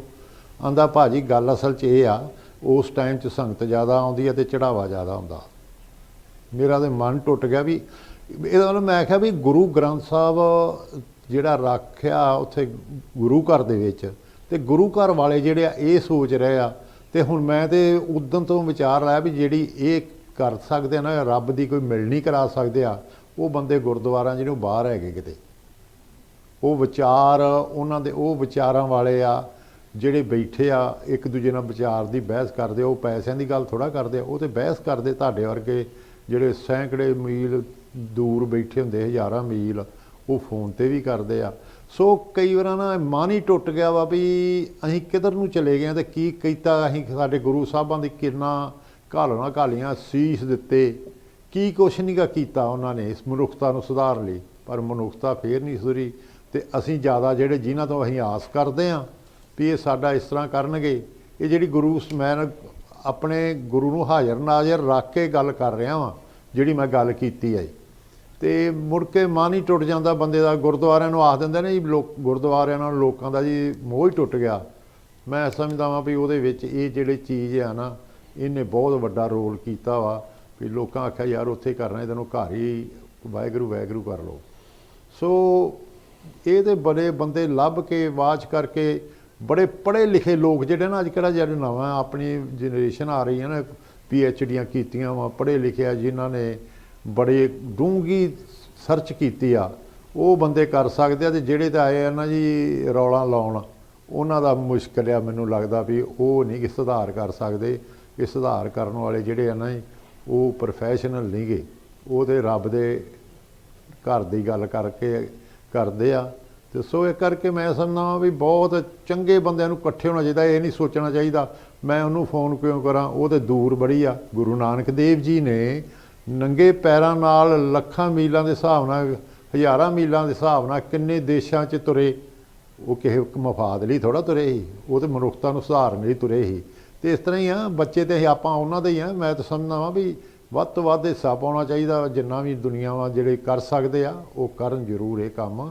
ਤੇ ਨਾਲੇ ਇਹ 'ਚ ਕਿਸੇ ਦਾ ਕੋਈ ਭਲਾ ਹੋ ਜਾਊਗਾ, ਮਾੜੀ ਗੱਲ ਨਹੀਂ। ਫਿਰ ਸਿੱਖ ਤਾਂ ਅਸੀਂ ਫੇਰ ਹੀ ਆ ਨਾ, ਜੇ ਅਸੀਂ ਲੋਕਾਂ ਨੂੰ ਉਹਦਾ ਗਿਆਨ ਵੰਡੀਏ ਤੇ ਉਹਨਾਂ ਨੂੰ ਉਹਦਾ ਦਿੱਤਾ ਹੋਇਆ ਰਸਤਾ ਵਿਖਾਈਏ। ਥੈਂਕ ਯੂ ਪੰਨੂ ਸਾਹਿਬ। ਔਰ ਪਰ ਮੇਰਾ ਵਿਚਾਰ ਇਹ ਹੈ ਕਿ ਇੱਕੋ ਕਹਿੰਦੇ ਹੁੰਦੇ ਆਰਡਰ ਐਂਡ ਡਿਸਆਰਡਰ। ਹਾਂ, ਗੁਰਦੁਆਰਿਆਂ ਦਾ ਰੋਲ ਤਾਂ ਹੈ, ਬਹੁਤ ਵੱਡਾ ਰੋਲ ਹੈ। ਯਸ, ਡਿਟਿਊਰੇਸ਼ਨ ਬਹੁਤ ਹੋ ਗਈ ਹੈ, ਪਰ ਫਿਰ ਵੀ ਡਾਕਟਰ ਸਾਹਿਬ ਨੇ ਯੂਜ਼ ਕੀਤਾ ਵੀ ਚੜ੍ਹਦੀ ਕਲਾ ਆਪਾਂ ਨੂੰ ਰਹਿਣਾ ਪੈਣਾ। ਚੜ੍ਹਦੀ ਕਲਾ ਨਹੀਂ ਰਹਾਂਗੇ ਤਾਂ ਫਿਰ ਅਸੀਂ ਥੋੜ੍ਹੇ ਜਿਹੇ ਉਹ ਹੋ ਜਾਵਾਂਗੇ। ਪਰ ਜੋ ਵੀ ਸਿਚੁਏਸ਼ਨ ਹੈ ਉਹ 'ਚੋਂ ਅਸੀਂ ਉਹ 'ਚੋਂ ਤਾਂ ਹੀ ਵਿਚਾਰ ਹੀ ਅਸੀਂ ਇਸ ਲਈ ਕਰ ਰਹੇ ਹਾਂ। ਇਹ ਵਿਚਾਰ ਅਸੀਂ ਸਰੋਤਿਆਂ ਨਾਲ ਸਾਂਝੇ ਕਰਾਂਗੇ, ਕੁਛ ਨਾ ਕੁਛ ਕੰਸੈਂਸਸ ਹੋਏਗੀ। ਕਈ ਵਾਰੀ ਮੈਨੂੰ ਕਈ ਸੱਜਣ ਪੁੱਛਦੇ ਹੁੰਦੇ ਆ ਵਿਚਾਰ ਕਰਨ ਦਾ ਕੋਈ ਫਾਇਦਾ ਨਹੀਂ ਜੀ, ਕੋਈ ਇਫੈਕਟ ਨਹੀਂ ਹੁੰਦਾ। ਪਰ ਮੇਰਾ ਆਪਣਾ ਐਕਸਪੀਰੀਅੰਸ ਹੈ ਡਾਕਟਰ ਸਾਹਿਬ ਕਿ ਬਹੁਤ ਵਾਰੀ ਕੋਈ ਨਾ ਕੋਈ ਵਿਚਾਰ ਜਿਹੜਾ ਅਸੀਂ ਇੱਥੇ ਕਰਦੇ ਹਾਂ ਇੰਡੀਆ ਪਹੁੰਚ ਜਾਂਦਾ, ਕਿਸੇ ਦੇ ਦਿਮਾਗ 'ਤੇ ਆ ਜਾਂਦਾ। ਚਾਹੇ ਉਹ ਇਹਨਾਂ ਅਸੀਂ ਭਾਵੇਂ 100 ਵਿਚਾਰ ਕੀਤੇ ਹੋਣ, ਇੱਕ ਦੋ ਵਿਚਾਰ ਹੀ ਕਿਤੇ ਨਾ ਕਿਤੇ ਪਹੁੰਚ ਜਾਣ ਤਾਂ ਮੇਰੇ ਖਿਆਲ ਸਾਡਾ ਜਿਹੜਾ ਟਾਈਮ ਅਸੀਂ ਵੇਸਟ ਨਹੀਂ ਕੀਤਾ। ਪਰ ਥੋੜ੍ਹੇ ਜਿਹੇ ਹੁਣ ਆਪਾਂ ਲਾਈਟਰ ਸਾਈਡ 'ਤੇ 10 ਮਿੰਟ ਰਹਿ ਗਏ ਡਾਕਟਰ ਸਾਹਿਬ ਸਾਡੇ ਕੋਲ, ਕਿ ਪੰਨੂ ਸਾਹਿਬ ਵੀ ਪੋਲੀਟਿਕਸ ਨੂੰ ਕਾਫੀ ਸਪੋਰਟ ਕਰਦੇ ਰਹੇ ਆ। ਹੁਣ ਤਾਂ ਮੇਰੇ ਖਿਆਲ ਥੋੜ੍ਹੇ ਜਿਹੇ ਪਿੱਛੇ ਹਟ ਗਏ ਨੇ। ਔਰ ਤੁਸੀਂ ਵੀ ਇੱਕ ਕਮੈਂਟ ਮਾਰਿਆ ਸੀ ਕਿ ਇਸ ਲੈਵਲ 'ਤੇ ਆ ਗਈ ਆ ਸਾਡੀ ਪੋਲੀਟਿਕਸ। ਆਪਾਂ ਹੁਣ ਅਸੀਂ ਰਿਲੀਜਨ ਤੋਂ ਸ਼ੁਰੂ ਕਰਕੇ ਹੁਣ ਆਪਾਂ ਜਿਹੜਾ ਪ੍ਰੈਕਟੀਕਲੀ ਸਾਡੇ ਲੀਡਰ ਕਰ ਰਹੇ ਆ ਕਿ ਉਹ ਇੱਕ ਸਾਡੇ ਐਕਸ ਚੀਫ ਮਿਨਿਸਟਰ ਨੇ ਆਪਣੇ ਆਪ ਨੂੰ ਸੇਲ 'ਤੇ ਲਾਤਾ, ਸ਼ਾਇਦ ਅੱਜ ਵਿਕੇ ਗਏ ਨੇ। ਔਰ ਸਾਡੇ 7-8 ਮਿਨਿਸਟਰ ਔਰ 14 MLA, ਉਹ ਜਿਹੜੇ ਸਿਟਿੰਗ ਪਾਰਟੀ ਜਿਹੜੀ ਰੂਲ ਕਰ ਰਹੀ ਹੈ, ਉਹ ਸੁਣਿਆ ਜਾ ਰਿਹਾ ਕਿ 27 ਤਰੀਕ ਨੂੰ ਸ਼ਾਇਦ ਭਾਵੇਂ ਉਹਨਾਂ ਦੇ ED ਦਾ ਡਰ ਸੀਗਾ, ਹੁਣ ਕਰਪਸ਼ਨ ਕੀਤੀ ਸੀ, ਉਹਨਾਂ ਨੂੰ ਲਾਲਚ ਮਿਲ ਗਿਆ, ਉਹ ਵੀ ਆਪਣੀ ਉੱਥੇ ਆਪਣੇ ਆਪ ਨੂੰ ਜਿੱਦਾਂ ਪੁਰਾਣੇ ਜ਼ਮਾਨਿਆਂ 'ਚ ਸਲੇਬਾਂ ਨੂੰ ਸੇਲ 'ਤੇ ਲਾਉਂਦੇ ਸੀ, ਉਹ ਹੁਣ ਆਪਣੇ ਆਪ ਨੂੰ ਸੇਲ 'ਤੇ ਲਾਉਂਦੇ। ਇਹਦੇ ਬਾਰੇ ਆਪਾਂ ਪਹਿਲਾਂ ਪੰਨੂ ਸਾਹਿਬ ਤੋਂ ਪੁੱਛਦੇ ਹਾਂ, ਫਿਰ ਡਾਕਟਰ ਸਾਹਿਬ ਤੁਹਾਡੇ ਕੋਲੋਂ ਵੀ ਕਿ ਸਾਡਾ ਰੋਲ ਮਾਡਲ ਕੋਈ ਰਹਿ ਹੀ ਨਹੀਂ ਗਿਆ ਪੰਜਾਬ 'ਚ। ਕੋਈ ਪੁੱਛੇ ਵੀ ਸਾਡਾ ਕਿਹੜਾ ਰੋਲ ਮਾਡਲ ਹੈ ਤਾਂ ਅਸੀਂ ਹਾਲੇ ਵੀ 40-50 ਸਾਲ ਵਾਪਸ ਜਾਂਦੇ ਹਾਂ। ਪ੍ਰਤਾਪ ਸਿੰਘ ਕੈਰੋਂ ਸਾਨੂੰ ਯਾਦ ਆਉਂਦੇ ਆ। ਪਹਿਲਾਂ ਮੈਂ ਪੰਨੂ ਸਾਹਿਬ ਤੋਂ ਪੁੱਛਦਾ, ਫਿਰ ਮੈਂ ਤੁਹਾਨੂੰ ਡਾਕਟਰ ਸਾਹਿਬ ਤੁਹਾਡੇ ਕੋਲੋਂ ਇਹ 'ਤੇ ਵਿਚਾਰ ਲੈਣ। ਦੇਖੋ ਜੀ, ਜਿਹੜੀ ਚੀਜ਼ ਆਪਾਂ ਨਹੀਂ ਨਾ ਵੇਖੀ, ਕੰਧ ਦੇ ਉੱਲੇ ਆ, ਉਹੋ ਹੀ ਚੰਗੀ ਆ। ਮੈਂ ਤਾਂ ਅਖੀਰਲੇ ਲਫ਼ਜ਼ ਇਹੋ ਹੀ ਕਹਿਣੇ ਚਾਹੁੰਦਾ, ਜਿਹੜਾ ਤੁਸੀਂ ਵੇਖਿਆ ਨਹੀਂ ਨਾ ਉਹੋ ਹੀ ਵਧੀਆ ਜੇ। ਕੁਛ ਨਹੀਂ ਗਾ ਇੱਥੇ ਵਧੀਆ, ਰੱਬ ਦਾ ਨਾਂ ਹੀ ਵਧੀਆ ਵਾ। ਬਾਕੀ ਸਿਆਸਤ ਦੇ ਵਿੱਚ ਤੇ ਜਿਹੜਾ ਇੰਨਾ ਬੇੜਾ ਗਰਕ ਹੋ ਗਿਆ। ਜਿਹੜੇ ਅੱਜ ਤੋਂ 20 ਸਾਲ ਪਹਿਲਾਂ ਦੇ ਉਦਾਹਰਨਾਂ ਮੈਂ ਦੇ ਸਕਦਾ, ਜਿਹੜੇ ਉਹ ਬੰਦੇ ਹੈਗੇ ਸੀ ਜਿਨ੍ਹਾਂ ਨੇ ਇੱਕ ਚਵਾਨੀ ਵੀ ਨਹੀਂ ਸੀ ਲਾਈ ਤੇ ਇਲੈਕਸ਼ਨਾਂ MLA ਪ੍ਰਤਾਪ ਸਿੰਘ ਕੈਰੋਂ ਦਾ ਬੇਟਾ ਸੁਰਿੰਦਰ ਸਿੰਘ ਕੈਰੋਂ ਹਰਾਇਆ ਇੱਕ ਬੰਦੇ ਨੇ। ਨਰਿੰਜਨ ਸਿੰਘ ਪੱਟੀ ਪਿੰਡ ਦਾ ਸੀ, 5.5 ਕਿੱਲੇ ਦਾ ਮਾਲਕ ਸੀ, 2 ਉਹਦੇ ਬੇਟੇ ਸੀ। ਇੱਕ ਹੁਣ ਵੀ ਜਿਹੜਾ ਉਹ ਸਿਪਾਹੀ ਤੋਂ ਵਿਚਾਰਾ ਥਾਣੇਦਾਰ ਬਣਿਆ, ਤੇ ਇੱਕ ਮੁੰਡਾ ਉਹਦਾ ਅਜੇ ਵੀ ਵਾਹੀ ਕਰਦਾ। ਤੇ ਨਰਿੰਜਨ ਸਿੰਘ ਪੱਟੀ ਉਹ ਆਦਮੀ ਸੀ ਜਿਹਨੇ ਚਵਾਨੀ ਵੀ ਨਹੀਂ ਸੀ ਕਦੀ ਬੋਝ ਲਾਈ, ਹੈ ਹੀ ਨਹੀਂ ਤੇ ਉਹਨੇ ਲਾਉਣੇ ਕੀ ਸੀ ਵਿਚਾਰੇ ਨੇ। ਜਿਹਦੇ ਨੇ ਕਿਸੇ ਨੇ ਸੱਦਿਆ ਤੇ ਜਾਣਾ ਵਾ ਜੀ, ਮੈਨੂੰ ਤੇ ਆ ਕੰਮ ਆ ਤੇ ਆ ਚੰਡੀਗੜ੍ਹੋਂ ਹੀ ਹੋਣਾ, ਉਹਨੇ ਇਹ ਗੱਲਾਂ ਮੈਂ ਜਾਣੀ ਕਿ ਵੇਖੀਆਂ ਵਾ, ਹੁੰਦੀਆਂ ਵੇਖੀਆਂ, ਜਾਣੀ ਇਹ ਨਹੀਂ ਕਿ ਵੀ ਮੇਰੇ ਸਮੇਂ ਤੋਂ ਪਹਿਲਾਂ ਦੀਆਂ ਵਾ। ਉਹਨੇ ਅਗਲੇ ਨੂੰ ਕਹਿਣਾ ਵੀ ਚੱਲ ਅੱਛਾ ਜ਼ਰੂਰੀ ਜਾਣਾ ਪਊ, ਤੇ ਆਖਣਾ ਹਾਂਜੀ। ਉਹ ਫੜਾਈ ਮੁੰਡਿਆ ਮੈਨੂੰ ਪੱਗ ਤੇ ਚੱਲ, ਜੇ ਤੇਰੇ ਕੋਲ ਜੇ ਗੱਡੀ ਹੈਗੀ ਕੋਈ ਤੇ ਚਲੇ ਚੱਲਦੇ ਆ, ਨਹੀਂ ਤੇ ਇੱਥੋਂ ਬੱਸ ਮਿਲ ਜਾਣੀ ਆ, ਤੇ ਨਹੀਂ ਤੇ ਛੱਤ ਤੇ ਚੜਿਆ ਬੰਦਾ ਉਹ ਮੈਂ ਵੇਖਿਆ ਜੀ ਵੀ ਨਹੀਂ ਚੱਲ ਕੋਈ ਨਹੀਂ ਥੱਲੇ ਸੀਟ ਆਪਾਂ ਨਹੀਂ ਕਿਸੇ ਕੋਲ ਛਡਾਉਣੀ, ਕਿਉਂਕਿ MLA ਦੀ ਸੀਟਾਂ ਹੁੰਦੀਆਂ ਸੀਗੀਆਂ। ਤੁੜ ਪਰਿਵਾਰ ਜਿਹੜਾ ਵਾ ਉਹ ਵੀ ਅੱਜ ਤੱਕ ਉਹਨਾਂ ਦਾ, ਮੈਂ ਇੱਕ ਵਾਰ ਨਾ ਉਹਦੇ ਗਿਆ, ਚਲੋ ਕਲੋਜ਼ ਸੀਗਾ, ਲਾਗੇ ਸੀਗਾ, ਕੰਸਟੀਚੁਐਂਸੀ ਸੀ ਤੇ ਚਲੇ ਜਾਈਦਾ ਸੀ। ਤੇ ਮੈਂ ਉਹਨੂੰ ਕਿਹਾ, ਮੈਂ ਕਿਹਾ ਤੁੜ ਸਾਹਿਬ ਆਹ ਰਾਹ ਹੀ ਪਿਆ ਹੀ ਬਣਵਾ ਲਓ, ਕਿਉਂਕਿ ਬਾਹਰ ਪੈਲੀਆਂ 'ਚ ਰਹਿੰਦੇ ਸੀਗੇ। ਤੇ ਮੈਂ ਕਿਹਾ ਪਿਆ ਹੀ ਬਣਵਾ ਲਓ, ਇਹ ਜਦੋਂ ਹੁਣ ਮੀਂਹ ਪੈਂਦਾ ਤੇ ਇਹਦੇ ਨਾਲ ਗੱਡੀ ਜਾਵੇ ਤੇ ਆਪਾਂ ਇੱਥੋਂ ਲਿਬੜਦੇ ਜਾਵਾਂਗੇ। ਉਹਨਾਂ ਦਾ ਜਤਿੰਦਰ ਸਿੰਘ ਜੀ ਮੈਂ ਬਣਾ ਲਿਆ ਨਾ ਤੇ 20 ਨੇ ਲਾਮਾ ਦੇਣਾ ਵੀ ਮੇਰੇ ਬਣੇ ਨਹੀਂ, ਆਂਦਾ ਪੈਸਾ ਗੌਰਮੈਂਟ ਦਾ ਹੈ ਨਹੀਂ ਮਗਰੋਂ, ਤੇ ਆਖਣਾ ਇਹਨੇ ਆਪਣਾ ਬਣਾ ਲਿਆ। ਇਹੋ ਜਿਹੀਆਂ ਸ਼ਖਸੀਅਤਾਂ ਵੀ ਹੈਗੀਆਂ ਸੀ ਜਿਨ੍ਹਾਂ ਕਦੀ ਪੈਸਾ ਨਹੀਂ ਹਿਲਾਇਆ ਤੇ ਹਰਾਏ, ਉਹਨਾਂ ਬੜੀ ਬੜੀਆਂ ਤੋਪਾਂ ਨੂੰ ਹਰਾਇਆ। ਹੁਣ ਉਹ ਬੰਦੇ ਦੀਦੇ ਹੀ ਨਹੀਂ ਗਏ ਹੈਗੇ, ਉਹ ਮਰ ਗਏ ਵਿਚਾਰੇ। ਇਹ ਜਿਹੜੇ ਦੋ ਬੰਦਿਆਂ ਦੀ ਗੱਲਾਂ ਕਰਦਾ ਨਾ ਮੈਂ, ਉਹਨਾਂ ਦੇ ਪਰਿਵਾਰਾਂ ਦੇ ਮਰ ਗਏ ਆ। ਤੇ ਉਦੋਂ ਦੀ ਗੱਲ ਹੈਗੀ ਸੀ, ਪਰ ਅੱਜ ਨਹੀਂ ਜੇ ਮੈਨੂੰ ਕੋਈ ਦੀਦਾ ਵੀ ਜਿਹੜਾ ਆ ਕੇ ਆਖੂਗਾ ਵੀ ਮੈਂ ਪੈਸਾ ਨਹੀਂ ਲਿਆ ਜਾਂ ਮੇਰੇ ਸੱਜਣ ਨੇ ਪੈਸਾ ਨਹੀਂ ਲਿਆ। ਅਸੀਂ ਵੀ ਮੇਰੇ ਦੋਵੇਂ ਹੀ ਚੰਗੇ ਬਜ਼ੁਰਗ ਵੀ ਦੋਸਤ ਸੀ ਮੇਰੇ, ਤੇ ਤੁੜ ਸਾਹਿਬ ਵੀ ਦੋਸਤ ਸੀ, ਤੇ ਅੱਜ ਵੀ ਅਸੀਂ ਉਹਨਾਂ ਦਾ ਜਾਣੀ ਕਿ ਨਾਂ ਲਈਦਾ ਰੱਬ ਵਾਂਗੋਂ ਵੀ ਇਹੋ ਜਿਹੇ ਬੰਦੇ ਸੀ। ਜੇ ਸਾਈਕਲ ਤੇ ਬੈਠਾ, ਮੈਂ ਤੁੜ ਸਾਹਿਬ ਨੂੰ ਵੇਖਿਆ ਜੀ ਇੱਕ ਵਾਰ ਮੂਲੀਆਂ ਵੇਚਣ ਜਾਣ ਡਿਆ ਸਾਈਕਲ ਤੇ ਤਰਨਤਾਰਨ ਨੂੰ, ਤੁੜ ਪਿੰਡ ਉੱਥੋਂ ਲਗਭਗ 6 ਕਿਲੋਮੀਟਰ 7 ਦੂਰ ਆ। ਇਹੋ ਜਿਹੇ ਇਨਸਾਨ ਵੇਖੇ। ਟਰੈਕਟਰ ਖੁਦ ਉਹਨੇ ਆਪਣਾ ਵਾਹੁਣਾ, ਪੈਲੀ ਆਪਣੀ ਆਪ ਵਾਹੁਣੀ, ਪਾਣੀ ਉਹਨੇ ਲਾਉਣਾ, ਮੱਝਾਂ ਨਵਾਉਂਦਾ। ਤਾਂ ਕਈ ਵਾਰ ਮੈਂ ਉਹਨੂੰ ਵੇਖਿਆ ਸੀ, ਕਈ ਵਾਰ ਘਰ ਜਾਣਾ ਤੇ ਉਹਨਾਂ ਆਖਣਾ ਉਹਦੇ ਮੱਝਾਂ ਲੈ ਕੇ ਗਏ ਆ, ਤੇ ਜਾਂਦਿਆਂ ਨੂੰ ਕੋਈ ਨਾ ਛੱਪੜ 'ਚ ਨਹਾਉਣ ਡਿਆ ਹੁੰਦਾ ਸੀ।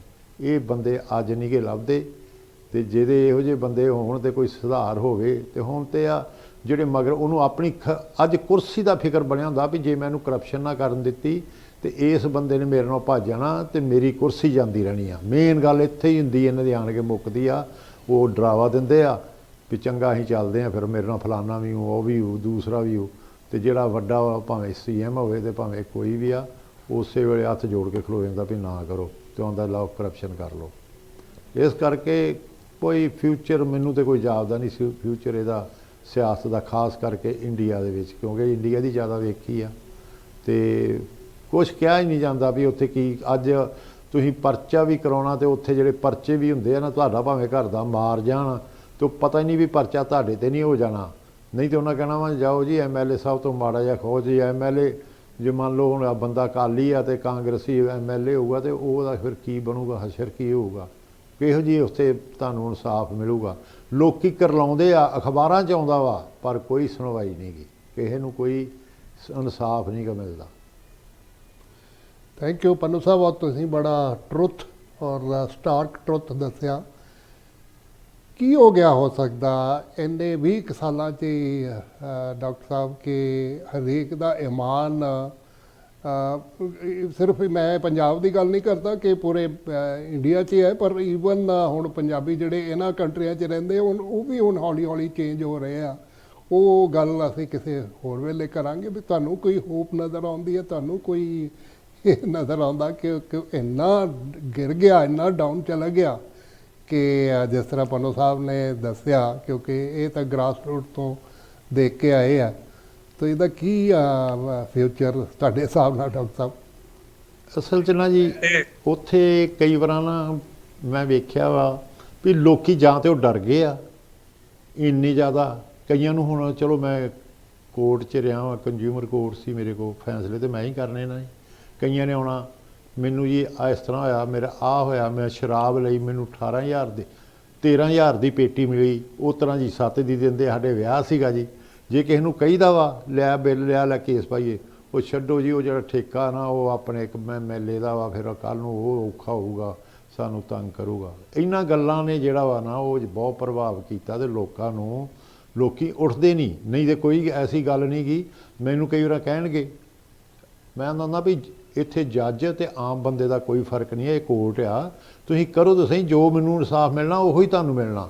ਪਰ ਦੁਨੀਆ ਡਹਿਲ ਹੀ ਇੰਨੀ ਗਈ ਹੈ, ਡਰ ਹੀ ਇੰਨੇ ਗਏ ਆ, ਉਹ ਨਾਂ ਹੀ ਨਹੀਂ ਲੈਂਦੇ। ਜੇ ਕਿਸੇ ਨੂੰ ਆਖੋ, ਇੱਕ ਅਸੀਂ ਲੇਜ਼ੀ ਇੰਨੇ ਹੋ ਗਏ ਆ ਵੀ ਅਸੀਂ ਜਾ ਕੇ ਉੱਥੇ ਵਕੀਲ, ਮੈਂ ਕਈ ਵਾਰ ਦੱਸਦਾ ਹੁੰਦਾ, ਲਓ ਤੁਹਾਨੂੰ ਅਸੀਂ ਵਕੀਲ ਦਿੰਦੇ ਆ, ਸਾਡੇ ਵਕੀਲ ਸਰਕਾਰੀ ਹੈਗੇ ਆ, ਤੁਸੀਂ ਵਕੀਲ ਕਰੋ। ਕੇਸ ਜੇ ਉਹਦੇ ਵਿਰੁੱਧ ਹੋ ਗਿਆ ਤਾਂ ਵਕੀਲ ਦੇ ਪੈਸੇ ਵੀ ਜਿਹਦੇ ਤੇ ਤੁਸੀਂ ਕੇਸ ਕੀਤਾ ਵਾ ਉਹਨੂੰ ਦੇਣੇ ਪੈਣੇ ਆ। ਬਥੇਰਾ ਸਮਝਾਈਦਾ, ਪਰ ਜਾਣਗੇ ਮੁੜ ਕੇ ਕੋਈ ਮੁੜਦਾ ਹੀ ਨਹੀਂ ਗਾ ਜੀ। ਮੈਨੂੰ ਇੱਥੇ ਬੰਦੇ ਆਏ ਜੀ, ਸਾਨੂੰ ਸ਼ਰਾਬ ਬਹੁਤ ਮਹਿੰਗੀ ਦੇ ਦਿੱਤੀ ਆ ਜੀ ਸਾਨੂੰ। ਮੈਂ ਕਿਹਾ ਵੀ ਕੇਸ ਪਾ ਦਿਓ।